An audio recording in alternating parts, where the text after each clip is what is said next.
அந்நாளில் மனிதர்கள் அகிலத்தின் இரட்சகனாகிய அல்லாஹ்வின் முன்னிலையில் நிற்பார்கள். தொழுகையில் எதை நீ புரிந்து உணர்ந்து தொழுதாயோ அதை தவிர தொழுகையில் உனக்கு என்ன பங்கு இருக்கிறது அப்படின்னு கேட்பாங்க. அப்படின்னா தொழுகை அப்படிங்கிறத உணர்ந்து ருசித்து அது எந்த அளவுக்கு நம்ம அதை கவனத்தோட தொழுகிறோமோ அதான் அதுலேருந்து கிடைக்கக்கூடியதான் நம்மளுக்கான நன்மை. அப்போ சலஃபு சாலிஹீன்கள் தொழுகையில் எப்படி நின்றாங்க, எப்படி தொழுகை அவங்க அணுகுனாங்கன்னு தெரிஞ்சாதான் அந்த பக்கம் நம்மளுக்கு வரும். அந்த முன்னுதாரணத்தை எடுத்துக்கொண்டு அது மாதிரி ஒரு ரோல் மாடலை தொழுகை விஷயத்தில் நம்ம எடுத்துக்கொண்டு அந்த கவனத்தோடு குறைந்தபட்சம் ரப்புல் ஆலமீன் முன்னாடி நம்ம நிற்கிறோம். அல்ஹம்துலில்லாஹி ரப்பில் ஆலமீன் என்று முதல் வசனத்தில் ஓதப்படுகிறதே, அவன் முன்னாடி நிற்கிறோம் அப்படிங்கிறத கொஞ்சமாவது நம்ம நினைத்து கொண்டால் ஆரம்ப நிலையில் நிச்சயமாக அது ஒரு உள்ளச்சத்தை நமக்கு ஏற்படுத்தும். அஊது பில்லாஹி மினஷ் ஷைத்தானிர் ரஜீம். பிஸ்மில்லாஹிர் ரஹ்மானிர் ரஹீம். பிஸ்மில்லாஹிர் ரஹ்மானிர் ரஹீம். அல்ஹம்துலில்லாஹி ரப்பில் ஆலமீன் வஸ்ஸலாத்து வஸ்ஸலாமு அலா ரசூலிஹில் அமீன் وعلى آله وأصحابه أجمعين ومن تبعهم بإحسان إلى يوم الدين أما بعد. رب اشرح لي صدري ويسر لي أمري واحلل عقدة من لساني يفقهوا قولي رب زدني علما. السلام عليكم ورحمة الله وبركاته. பேரன்பிற்கு குறித்தான சகோதரர்களே சகோதரிகளே, அல்ஹம்துலில்லாஹ் நீண்ட ஒரு தொடர் தொழுகையில் உள்ளச்சம் பெறுவதற்கான வழிகள். அல்ஹம்துலில்லாஹ் அதில் இன்றைக்கான அமர்வில் சில செய்திகளை பார்க்க இருக்கிறோம். இன்ஷா அல்லாஹ் நாடி அடுத்த வாரத்தோடு இந்த தலைப்பை நாம் இன்ஷா அல்லாஹ் நிறைவுபடுத்த இருக்கிறோம், முழுமைப்படுத்த இருக்கிறோம். ஷேக் சாலிஜ் முனஜித் ஹஃபிதஹுல்லாஹ் அவர்களுடைய ஒரு அற்புதமான நூல் ثلاثين سببا لحصول الخشوع في الصلاة, தொழுகையில் உள்ளச்சத்தை ஏற்படுத்துவதற்கான 33 வழிகள் என்ற ஒரு நூலையும் நாம் துவங்கி அதில் ஒன்றன் பின் ஒன்றாக பார்த்து கொண்டு வந்து கொண்டிருக்கிறோம். அதில் 14 வழிகளை இதுவரை நாம் பார்த்திருக்கிறோம். இந்த 2 வாரத்தில் மீதமுள்ள 33 வழிகள் வரை மீதமுள்ள அனைத்தையும் இன்ஷா அல்லாஹ் சற்று சுருக்கமாகவும் இன்ஷா அல்லாஹ் நாம் பார்த்து நிறைவு செய்ய இருக்கிறோம். அல்லாஹ்வுக்கு எல்லா புகழும். அல்ஹம்துலில்லாஹ். ஆக அதன் வரிசையில் இதுவரை நாம் பார்த்தது 14 செய்திகள். அதில் 14வதாக நாம் பார்த்தது தொழுகையில் ஷைத்தானுடைய தாக்கம் ஊடுருவல் என்பது ஏற்படும். அப்போது நாம் ஷைத்தானை விட்டு அல்லாஹ்விடத்தில் பாதுகாவல் தேட வேண்டும். அல்லாஹ்விடத்தில் பாதுகாவல் தேடி நாம் தொழுகையை தொடர வேண்டும் என்பதை பற்றியான விஷயங்களை பார்த்தோம். இஸ்திஆதா பில்லாஹி மினஷ் ஷைத்தான், ஷைத்தானை விட்டு நாம் பாதுகாப்பு தேட வேண்டும் என்பதை பற்றியான செய்திகளை பார்த்தோம். ஹன்சப் எனக்கூடிய ஷைத்தான் தொழுகையில் பாதிப்பை ஏற்படுத்துகிறான். நாம் இடது பக்கமாக லேசாக திரும்பி அஊது பில்லாஹி மினஷ் ஷைத்தானிர் ரஜீம் அந்த மாதிரி நம்ம துப்பிட்டு அதிகமான அவனுடைய தாக்குதல் இருக்கும் பொழுது இவ்வாறு செய்து கொள்ள வேண்டும். குறைவான அளவில் மட்டும் இருந்தால் சிந்தனையை நாம் மாற்றி தொழுகையில் தொடர வேண்டும் என்பதை பற்றியான செய்திகளை சற்று விரிவாக பார்த்தோம். அதான் கடைசியாக நம்ம பார்த்தது. அதை தொடர்ந்து இப்பொழுது 15வதாக நாம் பார்க்க போவது அத்தஅம்முல் ஃபி ஹாலி ஸலஃப் ஃபி ஸலாத்திஹிம். சலஃபுகள், நமக்கு முன்னால் வாழ்ந்த மக்கள், முன்னோர்கள், முன்னோடிகள், நமக்கு முன்னால் வாழ்ந்த நமக்கான முன் உதாரணமாக திகழ்ந்தவர்கள் தொழுகையில் எவ்வளவு உள்ளச்சத்தோடும் கவனத்தோடும் இருந்தார்கள் என்பதையும் நினைத்து கொள்வது, என்பதை சிந்திப்பது, என்பதை அறிந்து கொண்டு அதை ஒரு முன்னுதாரணமாக முன்வைத்து தொழுவது. உதாரணத்துக்கு ரசூலுல்லாஹ் எந்த அளவுக்கு இறைச்சத்தோடு தொழுதாங்க, சஹாபா பெருமக்கள் எந்த அளவுக்கு இறைச்சத்தோடு தொழுதாங்க, அதற்கு பின்னால் வாழ்ந்த நன்மக்கள் அவர்கள் எல்லாம் எந்த அளவுக்கு இறைச்சத்தோடு தொழுதிருக்கிறார்கள் என்பதை பற்றி தெரிந்து கொள்ள வேண்டும். இப்னு ரஜப் ரஹ்மத்துல்லாஹி அலைஹி, மாஷா அல்லாஹ், தலை சிறந்த மார்க்க அறிஞர்களில் ஒருவரான இப்னு ரஜப் ரஹிமஹுல்லாஹ் அவர்கள் அல் ஹுஷூ ஃபி ஸலாஹ், தொழுகையில் உள்ளச்சம் என்ற ஒரு தலைப்பில் அவர்களும் பேசியிருக்கிறார்கள், அவர்களும் எழுதியிருக்கிறார்கள். அந்த குறிப்பில் அவர்கள் இடம்பெற செய்திருப்பதாவது முன்னால் வாழ்ந்த மக்கள் நமக்கு, அவர்கள் சொல்கிறாங்க, அவங்க காலத்தை முன் வச்சு சொல்கிறாங்க, நமக்கு முன்னால் வாழ்ந்த சஹாபாக்கள், தாபிஈன்கள், தபா தாபிஈன்கள் அவர்கள் எல்லாம் தொழுகையில் அவர்களை நாம் பார்த்தால் எப்படி நிற்பாங்கன்னா, ஃபலம்மா வாகஃபா ஃபி மிஹ்ராபிஹி, அவர்கள் தொழுகையில் அல்லாஹ்வுக்கு முன்பாக நின்றால், கிப்லாவை முன்னோக்கி அவர்கள் பள்ளியில் அல்லது தொழும் இடத்தில் அவர்கள் நின்றால், வஸ்தஃப்தஹ கலாம சய்யிதிஹி, அல்லாஹ்வுடைய கலாமை, அல்லாஹ்வுடைய குர்ஆனை அவர்கள் ஓதத் துவங்கினால், தொழுகையினுடைய ஆரம்பமே சூரத்துல் ஃபாத்திஹா, துணை சூரா தான், குரான் தான். தொழுகையினுடைய ஸ்டார்டிங்கே குரான் தான்.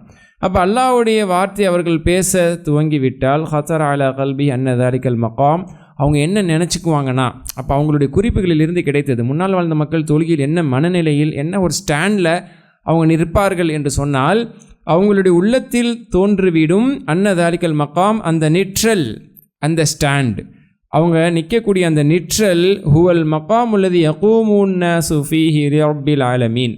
அல்லாஹ் குர்ஆனில் சொல்கிறான்ல சூரா முத்தஃபிஃபீன்ல, யௌம யகூமுன் நாஸு லிரப்பில் ஆலமீன், அந்நாளில் மனிதர்கள் அகிலத்தின் இரட்சகனாகிய அல்லாஹ்வின் முன்னிலையில் நிற்பார்கள், எழுந்து நிற்பார்கள். நாளை மறுமையில் எல்லாரும் அல்லாஹ் முன்னாடி நிற்க போகிறோம். மறுமைக்கு இருக்கக்கூடிய பெயர்களில் ஒரு பெயர், முக்கியமான பெயர் யௌமுல் கியாமா, நிலை பெறக்கூடிய நாள். அப்போ எல்லாரும் அல்லாஹ் முன்னாடி நிற்கக்கூடிய நாள் என்பதும் அதனுடைய பொருள். அல்லாஹ் முன்னாடி எல்லாருமே நிற்க போகிறோம், நிற்பாட்டப்பட இருக்கிறோம். அப்போ அல்லாஹ்வுடைய, அதாவது தொழுகையில் நின்றால் அவருடைய மனநிலை என்னவாக இருக்கும்னா, இப்போ அல்லாஹ் முன்னாடி தொழுகையில் நிற்கிறோம், நாளைக்கு மறுமையில் அல்லாஹ் முன்னாடி இப்படி தான் நிற்க போகிறோம். கட்டுப்பட்டவர்களாக, அல்லாஹ்விடத்தில் சரணடைந்தவர்களாக, தலை வணங்கியவர்களாக, பார்வையை தாழ்த்தியவர்களாக நாளை அல்லாஹ் முன்னாடி நம்ம இப்படி தான் நிற்க போகிறோம் அப்படிங்கிற உணர்வு முன்னால் வாழ்ந்த மக்கள் எல்லாருக்குமே வந்துடும். அகிலத்தின் இரட்சகனாகி அல்லாஹ்வுக்கு முன்னாடி நம்ம நின்றுட்டோம், கொண்டு நிற்பாற்றப்பட்டு விட்டோம், நாளை மறுமையிலும் இதுதான் நாம் இப்படி தான் நாம் நிற்க இருக்கிறோம் என்பதை அவர்கள் நினைத்து கொள்வார்கள்.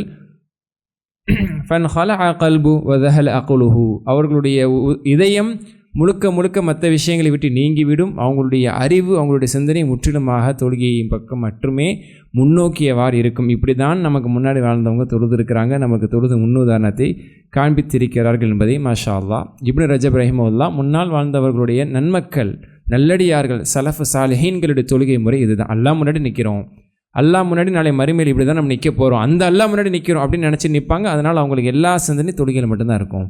நம்ம அப்படி நினைக்கிறது இல்லை. தக்பீர் கட்டும்போது, அல்லாஹ் அக்பர் தக்பீர் கட்டும்போது அல்லாஹ் முன்னாடி நான் நின்றுட்டேன் அப்படிங்கிற ஒரு உணர்வை நம்ம பெருசாக கொண்டு வரதில்லை.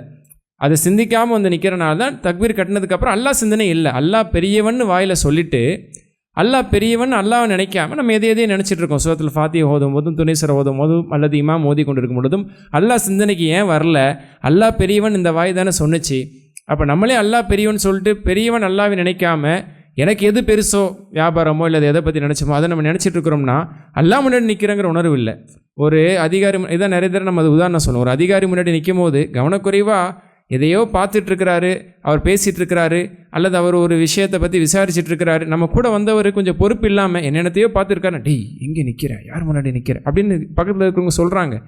யார் முன்னாடி நிற்கிறேன் அப்படிங்கிறது, யார் முன்னாடி அப்படிங்கிறது வருதுல. அப்போ அந்த அல்லாஹ் முன்னாடிங்கிறது அங்கே நினச்சிக்குவாங்க சலஃபு சாலிஹீன்கள். அல்லாஹ் முன்னாடி நம்ம நின்றுட்டோம், இப்படி தான் அல்லாஹ் முன்னாடி நிற்க போகிறோம், அந்த மறுமையை நினச்சி மறுமையும் முன்னிறுத்தி இப்போ அல்லாஹ் முன்னாடி நம்ம நின்றுட்டோம் அப்படின்னு நினைக்கும் போது அந்த அவங்களுடைய அகல், அவங்களுடைய கல்ப் எல்லாமே அல்லாஹ்வுக்கானதாக ஹாலிஸ், அது முழுக்க அல்லாஹ்வுக்கானதாக பியூராக ஆயிடுது அப்படிங்கிறத மாஷா அல்லாஹ் இப்னு ரஜப் ரஹிமஹுல்லாஹ் குறிப்பிடுறாங்க. நம்மளுக்கு ரொம்ப முக்கியமான ஒரு குறிப்புன்னு இதை நம்ம சொல்லலாம். அதனால தான் இப்னு ஜுபைர், அப்துல்லா பின் ஜுபைர் ரலியல்லாஹு அன்ஹு, சஹாபாக்களில் மிக முக்கியமான ரசூலுல்லாஹ்வுடைய நெருங்கிய உறவினர். இந்த அப்துல்லா பின் ஜுபைர் ரலியல்லாஹு அவர்கள் இதா காம ஃபி ஸலா கன்னஹு உஊது மினல் குஷூ, அவர்கள் குச்சியை போன்று, நடப்பட்ட பலகை அதே போன்று குச்சியை போன்று நிற்பார்கள். குச்சி எப்படி ஆடாது அசையாது, அந்த மாதிரி எல்லாம் நிற்கும் போது அப்படி அவ்வளோ ஸ்டிஃபாக, அவ்வளோ கவனமாக, அவ்வளோ உள்ளச்சத்தோடு, அந்த அளவுக்கான ஒரு பணிவோடு பயபக்தியோடு நிற்பாங்க. பலகையும் அதே போன்று ஊண்டப்பட்ட குச்சிகள் எப்படி ஆடாமல் அசையாமல் இருக்குதோ அது மாதிரி அல்லாஹ் முன்னாடி நிற்கும்போது ஒரு வேறு ஊன்றி நிற்பார்கள். அல்லாஹ் முன்னாடி நிற்கிறோம் அப்படிங்கிறத மாஷா அல்லாஹ் சஹாபாக்களோட தொழுகையிலிருந்தும் பார்க்க முடிகிறது. இப்படி நிறைய அல்ஹம்துலில்லாஹ் சொல்லப்பட்டிருக்கிறது. அதே மாதிரி அலி பின் அபி தாலிப் ரலியல்லாஹு அன்ஹு வகான அலி பின் அபி தாலிப் ரலியல்லாஹு அன்ஹு இதா ஹதரத்தி ஸலா, அலி ரலியல்லாஹு அன்ஹு மாஷா அல்லாஹ் அவர்கள் அசதுல்லாஹ் என்ற ஒரு சிறப்பு பெயரை பெற்ற இறைவேங்கை, அல்லாஹ்வின் சிங்கம், லயன் ஆஃப் அல்லாஹ் என்ற ஒரு சிறப்பை பெற்ற ஒரு வீரராக இருந்த அலி ரலியல்லாஹு அன்ஹு அவர்கள் அவர்களுக்கு தொழுகையினுடைய நேரம் வந்துவிட்டால் ஏதல்சல் ஒரு விதமான நடுக்கம் அவங்களுக்கு வந்துடும். தொழுகைக்கு நிற்கும் போது ஒரு பதட்டம், ஒரு நடுக்கம் அவங்களிடத்துல பார்க்க முடியும். வேத்தலவ்வனு வஜ்ஹு, முகமே கொஞ்சம் மாறும். அலி ரலியல்லாஹு அன்ஹு பற்றி அறிவிக்கிறாங்க. இது அறிவிக்கப்பட்ட செய்தி. ஷேக் சாலிஹ் முனஜித் ஹஃபிதஹுல்லாஹ் இந்த செய்தியை ஆதாரபூர்வமான செய்தியாக சஹாபாக்களுடைய தொழுகை முறையிலிருந்து எடுத்து நம்மளுக்கு மாஷா அல்லாஹ் எடுத்து தந்துட்டாங்க. அல்ஹம்துலில்லாஹ் சுலபமாக நம்மளுக்கு இது கிடச்சிருச்சு, படிச்சுட்டு இருக்கிறோம். இப்போ சொல்கிறாங்க அலி ரலியல்லாஹு முகம் மாறிடும், ஒரு மாதிரி ஒரு நடுக்கம் அவங்கள்ட்ட பார்க்கப்படும். ஃபகீல மாலக், என்ன ஆயிடுச்சு அப்படின்னு சொல்லி கேட்பாங்க. அவங்கள பார்த்து யதார்த்தமாக புதுசாக பார்க்கக்கூடியவங்க ஒரு ஹலீஃபாவில். அப்போ ஏதாவது எப்போ உள்ளவங்களுக்கு தெரியும் அலையிறதுனுடைய உணர்வுகள் என்ன அப்படின்னு. ஒரு புதுசாக பார்க்குறவங்க கேட்கலாம், என்ன ஆயிடுச்சு உங்களுக்கு, என்ன ஒரு மாதிரி. இப்போ குளிர் காய்ச்சல் வந்துச்சுன்னா நடுக்கம் வரும், இல்லை உடம்பு சரியில்லைன்னா முகம் மாறும், முகத்தினுடைய நிறம் மாறலாம். என்ன ஆயிடுச்சு உங்களுக்கு மாலக்க அப்படின்னு சொல்லி கேட்டால், ஜ வல்லாஹி, அல்லாஹ்வே சத்தியமாக வந்து விட்டது. எவ்வளோ அழகான வார்த்தை பாருங்கள். அலி ரதியல்லாஹுடைய பதில், வல்லாஹி ஜ, அல்லாஹ் மீது சத்தியமாக வந்து விட்டது. வக்து, ஒரு நேரம். வக்து அமானதி, அமானிதத்தின் நேரம் வந்து விட்டது. ஒரு அமானிதத்தின் நேரம் வந்து விட்டது. என்ன மானிதம்? அந்த அமானிதத்தை விளக்குறாங்க. அமானதி அரதஹல்லாஹு அலா ஸமாவாதி வல் அர்தி வல் ஜிபால், வானங்கள், பூமி, மலைகள் மீதெல்லாம் எந்த ஒரு அமானிதத்தை இறைவன் சுமத்த கேட்டானோ, சுமத்தலாம் என்ற இறைவன் கேட்டானோ, கேட்டதற்கு ஃபஅபைன ஐயஹ்மில்னஹா, அதை சுமந்து கொள்வதற்கு அவைகள் எல்லாம் மறுத்து, வாஷ்ஃபக்ன மின்ஹா, அதை அந்த விஷயத்தில் பயந்து நடுங்கியதோ, வஹமல்துஹா, அது எந்த ஒரு அமானிதத்தை நான் சுமந்து கண்டேனோ. ஆனால் மனிதன் சுமந்து கொண்டா நல்லா குரானில் சொல்லலாம். அந்த மனிதனில் யார் ஒருத்தங்களும் இருக்கிறாங்க, அலி ரதியல்லாஹு இருக்கிறாங்க. அப்போ தன்னை முன்னிச்சு சொல்கிறாங்க, வானங்கள் எல்லாம் மறுத்த, பூமி மறுத்த, மலைகள் பயந்து நடுங்கி மறுத்த ஒரு அமானிதத்தை, எந்த ஒரு அமானிதத்தை நான் பெற்றுக்கொண்டோனோ, நான் ஏற்றுக்கொண்டேனோ. மனிதர்கள் எல்லாருமே இதை ஏற்றுக்கிட்டாங்க. வஹமலஹல் இன்சான் இன்னஹு கான ஸலூமன் ஜஹூலா என்று குர்ஆன் அல்லாஹ் சொல்லி காட்டுறான் சூரா அஹ்ஸாப்ல. அப்போ அப்படிப்பட்ட அந்த அமானிதத்தை நான் சுமந்து கொண்டானே, அந்த அமானிதத்தினுடைய நேரம் வந்துருச்சு. அப்போ இன்னும் அரோதனல் அமானத் அலா ஸமாவாத்தின் அல்லாஹ் சூரா அஹ்ஸாப்ல சொல்லி காட்டுறான். நாம் அமானிதத்தை வானங்கள், பூமி, மலைகள் மீதெல்லாம் சுமக்கும்படியாக நாம் கேட்டோம், அவைகள் அனைத்தும் பயந்து நடுங்கி மறுத்து விட்டது. அதில் நிறைய விஷயம் இருக்குது. ஷரியத்தின்படி வாழ வேண்டும், ஷரியத்தை கடைபிடிக்க வேண்டும், இதெல்லாமே இருக்குது. குறிப்பாக தொழுகை என்பது அதனுடைய ஒன்று. அந்த நேரத்தில் தொழுகையை பேணி தொழ வேண்டும் என்பது அதன் முக்கியமான அம்சம். அப்போ அலி ரதியல்லாஹு சொல்கிறாங்க, அந்த ஒரு தொழுகைக்கான நேரம் இப்போ வந்துருச்சு. இப்போ வானங்களே பயந்த, பூமி பயந்த, மலைகள் பயந்த ஒரு விஷயம் அது நமக்கு சுமத்தப்பட்டு நாம் அதை சுமந்து கொண்டோம். அந்த நேரம் வந்துருச்சு. இப்போ நம்ம தடுமாறாமல் வந்து நிற்கிறதா, ஒரு பயம் இல்லாமல் வந்து நிற்கிறதா? அதனால தான் எனக்குள் ஒரு அச்சம் ஏற்படுகிறது என்பதை அலி ரதியல்லாஹு அவர்கள் இந்த இடத்தில் சொன்ன செய்தி மாஷா அல்லாஹ் இந்த குறிப்பில் பார்க்க முடிகிறது. இப்படி பல்வேறு சஹாபாக்கள் தொழுகையினுடைய நேரம் வந்துட்டால் ஏதோ ஒருத்தனுக்கு எதில் முக்கியத்துவமும் சீரியஸ்னஸ் இருக்கும் அந்த நேரத்தில் அவங்க பயம் வந்துடுது. எக்ஸாம் ஃபியர் உள்ளவங்க, பரீட்சையை பயப்படக்கூடியவங்க, முக்கியமான பரீட்சைக்கு இருக்கக்கூடியவங்க, அந்த நேரத்தில் ஒரு பதட்டம், ஒரு பயம், ஒரு முகமாற்றம் என்பது இருக்கிறது. ஏன்னா அதில் அவங்களுடைய வாழ்க்கையினுடைய ஒரு முடிவு இருப்பதாக, ஒரு டேர்னிங் பாயிண்ட்டாக அல்லது பலருக்கு பதில் சொல்ல வேண்டிய ஒரு கட்டத்துக்கு நம்ம வரக்கூடிய இடம் அப்படிங்கிறத புரிஞ்சிருக்கிறாங்க. இந்த மாதிரி தொழுகையினுடைய நேரம் வரும்போதெல்லாம் சஹாபாக்களிடத்தில் ஒரு தாக்கத்தை, ஒரு தடுமாற்றத்தை, ஒரு பயத்தை, தடுமாற்றம் என்று சொன்னால் அல்லாஹ் முன்னாடி ஒரு பயத்தை அது ஏற்படுத்தியிருக்கிறது என்று சொன்னால், அந்த அளவுக்கு அவர்கள் தொழுகை என்பது ஒரு சாதாரண ஒரு கடமை அல்ல, அது ஒரு ரிச்சுவல் அல்ல, அது ஒரு சடங்கல்ல, அது அல்லாஹ் முன்னாடி நின்று நம்மளுடைய அப்தியத்தை, நாம் ஒரு அடியான் என்பதை இறைவனிடத்தில் காட்டக்கூடிய ஒரு பறைசாற்றக்கூடிய ஒரு அமல் மாஷா அல்லாஹ் என்பதை அவர்கள் உணர்ந்திருக்கிறார்கள். இதனால் எந்தளவு அவர்கள் பயந்திருக்கிறார்கள் என்பதையும் அல்ஹம்துலில்லாஹ் இந்த இடத்திலே நாம் புரிந்து கொள்ள முடிகிறது. இதை 15வது செய்தியாக ஷேக் முனஜித் ஹஃபிதுல்லாஹ் அவர்கள் குறிப்பிடுறாங்க. அப்போ சலஃபு சாலிஹீன்கள் தொழுகையில் எப்படி நின்றாங்க, எப்படி தொழுகை அவங்க அணுகுனாங்கன்னு தெரிஞ்சால் தான் அந்த பக்கம் நம்மளுக்கு வரும். அந்த முன்னுதாரணத்தை எடுத்துக்கொண்டு அது மாதிரி ஒரு ரோல் மாடலை தொழுகை விஷயத்தில் நம்ம எடுத்துக்கொண்டு அந்த கவனத்தோடு குறைந்தபட்சம் ரப்புல் ஆலமீன் முன்னாடி வந்து நம்ம நிற்கிறோம், அல்ஹம்துலில்லாஹ் ரப்புல் ஆலமீன் என்று முதல் வசனத்தில் ஓதப்படுகிறதே, அவன் முன்னாடி நிற்கிறோம் அப்படிங்கிறத கொஞ்சமாவது நம்ம நினைத்து கொண்டால் ஆரம்ப நிலையில் நிச்சயமாக அது ஒரு உள்ளச்சத்தை நமக்கு ஏற்படுத்தும். அடுத்து 16வதாக ஷேக் அவர்கள் குறிப்பிடுவது மாரிஃபத்து மஸாயா அல் ஹுஷூ ஃபி ஸலா, தொழுகையில் உள்ளச்சமாக தொழுதால் என்ன சிறப்புகள், என்ன பலன்கள் என்று நமக்கு குர்ஆன் ஹதீஸில் சொல்லப்பட்டிருக்கே, அதை அறியணும், அதை தெரிஞ்சுக்கணும். அப்போ தான் நம்மளுக்கு அந்த ஆர்வம் வரும். ஏன்னா தொழுவது மட்டுமே போதுமானது என்ற மனநிலையில் வந்து நின்றோம்னா அதை தொழுதுட்டு போயிடும். நான் தொழுவது பெருசுன்னு நினச்சிட்டு தொழுதுட்டு போயிடும். இல்லை தொழுகையில் உள்ளச்சத்தோடு தொழுதோம்னா அதுக்கு இவ்வளோ சிறப்பு இருக்குது, இவ்வளோ நன்மைகள் இருக்குது அப்படிங்கிறத நம்ம இன்ஷா அல்லாஹ் தெரிந்து கொண்டால் அந்த சிறப்பை அடைய வேண்டும், அந்த நன்மைகளை அடைய வேண்டும் என்ற ஆர்வம் தன்னால் பிறக்கும். நம்ம ஆரம்பத்திலே சொன்னோம், கத் அஃப்லஹல் முஃமினூன், முஃமின்கள் வெற்றியடைந்தார்கள் என்று அல்லாஹ் சூரத்துல் முஃமினீனில் சொல்லி காட்டும் பொழுது அவர்கள் தொழுகையில் உள்ளச்சத்தோடு இருப்பார்கள் என்று அல்லாஹ் சொல்லி காட்டுறான். அப்போ ஜன்னத்தில் ஃபிர்தௌஸை அடைவார்கள் என்று அல்லாஹ் சொல்லி முடிக்கும் பொழுது தொழுகையில் உள்ளச்சத்தோடு இருப்பார்கள் என்பது முதன் பண்பாக சொல்லி காட்டுறான். அப்போ தொழுகையில் உள்ளச்சம் என்பது நம்ம இன்ஷா அல்லாஹ் ஜன்னத்து ஃபிர்தௌஸ்க்கு கொண்டு செல்லக்கூடிய ஒரு அற்புதமான ஒரு முக்கியமான பண்பு என்பதை நாம் மனதில் நினைவில் வைத்து கொள்ள வேண்டும் என்பதையும் இந்த இடத்தில் அல்ஹம்துலில்லாஹ் தெரிந்து கொள்ள முடிகிறது. இன்னொரு ஹதீஸில் நபி ஸல்லல்லாஹு அலைஹி வஸல்லம் அவர்கள் அந்த சிறப்பை பற்றி எப்படி சொல்லுகிறார்கள்? மாமின் இம்ரைன் முஸ்லிமின், ஒரு முஸ்லிமான ஒரு அடியார், தஹ்துருஹு சலாத்து மக்தூபா, அவருக்கு ஃபர்தான ஒரு தொழுகினுடைய நேரம் அவரிடத்தில் வருகை தருகிறது. அப்படி தானே எல்லா வக்தும் நம்மளை தேடி தேடி தான் வருது. ஃபஜருடைய வக்து வர இருக்கிறது, இஷாவுடைய வக்து வந்து விட்டது, தொழுது விட்டோம். இப்படி ஒரு வக்தாக நம்மளை தேடி வந்துட்டு இருக்கு. ரசூலுல்லாஹ் அதை அழகாக சொல்கிறாங்க. ஒரு மூமினிடத்தில் ஃபர்தான தொழுகினுடைய நேரம் அவரிடத்தில் வருகிறது. ஃபயுஹ்சின் உது அஹா, அந்த தொழுகைக்கான உதுவை அவர் அழகாக செய்கிறார். பரிபூர்ணமாக முறையாக முஸ்தஹப்புகளை சுன்னாக்களை பேணி அவர் முறையாக உது செய்கிறார். வ ஹுஷூஹா வ ருகூஹா, ரசூலுல்லாஹ் உதுவுக்கு அப்புறம் முதல்ல சொல்கிறது என்ன தெரியுமா? வ ஹுஷூஹா, அந்த தொழுகைக்கான உது முதல் விஷயம், அந்த தொழுகைக்கான ஹுஷூ. இதுதான் நம்ம நினைக்கிறதே கிடையாது.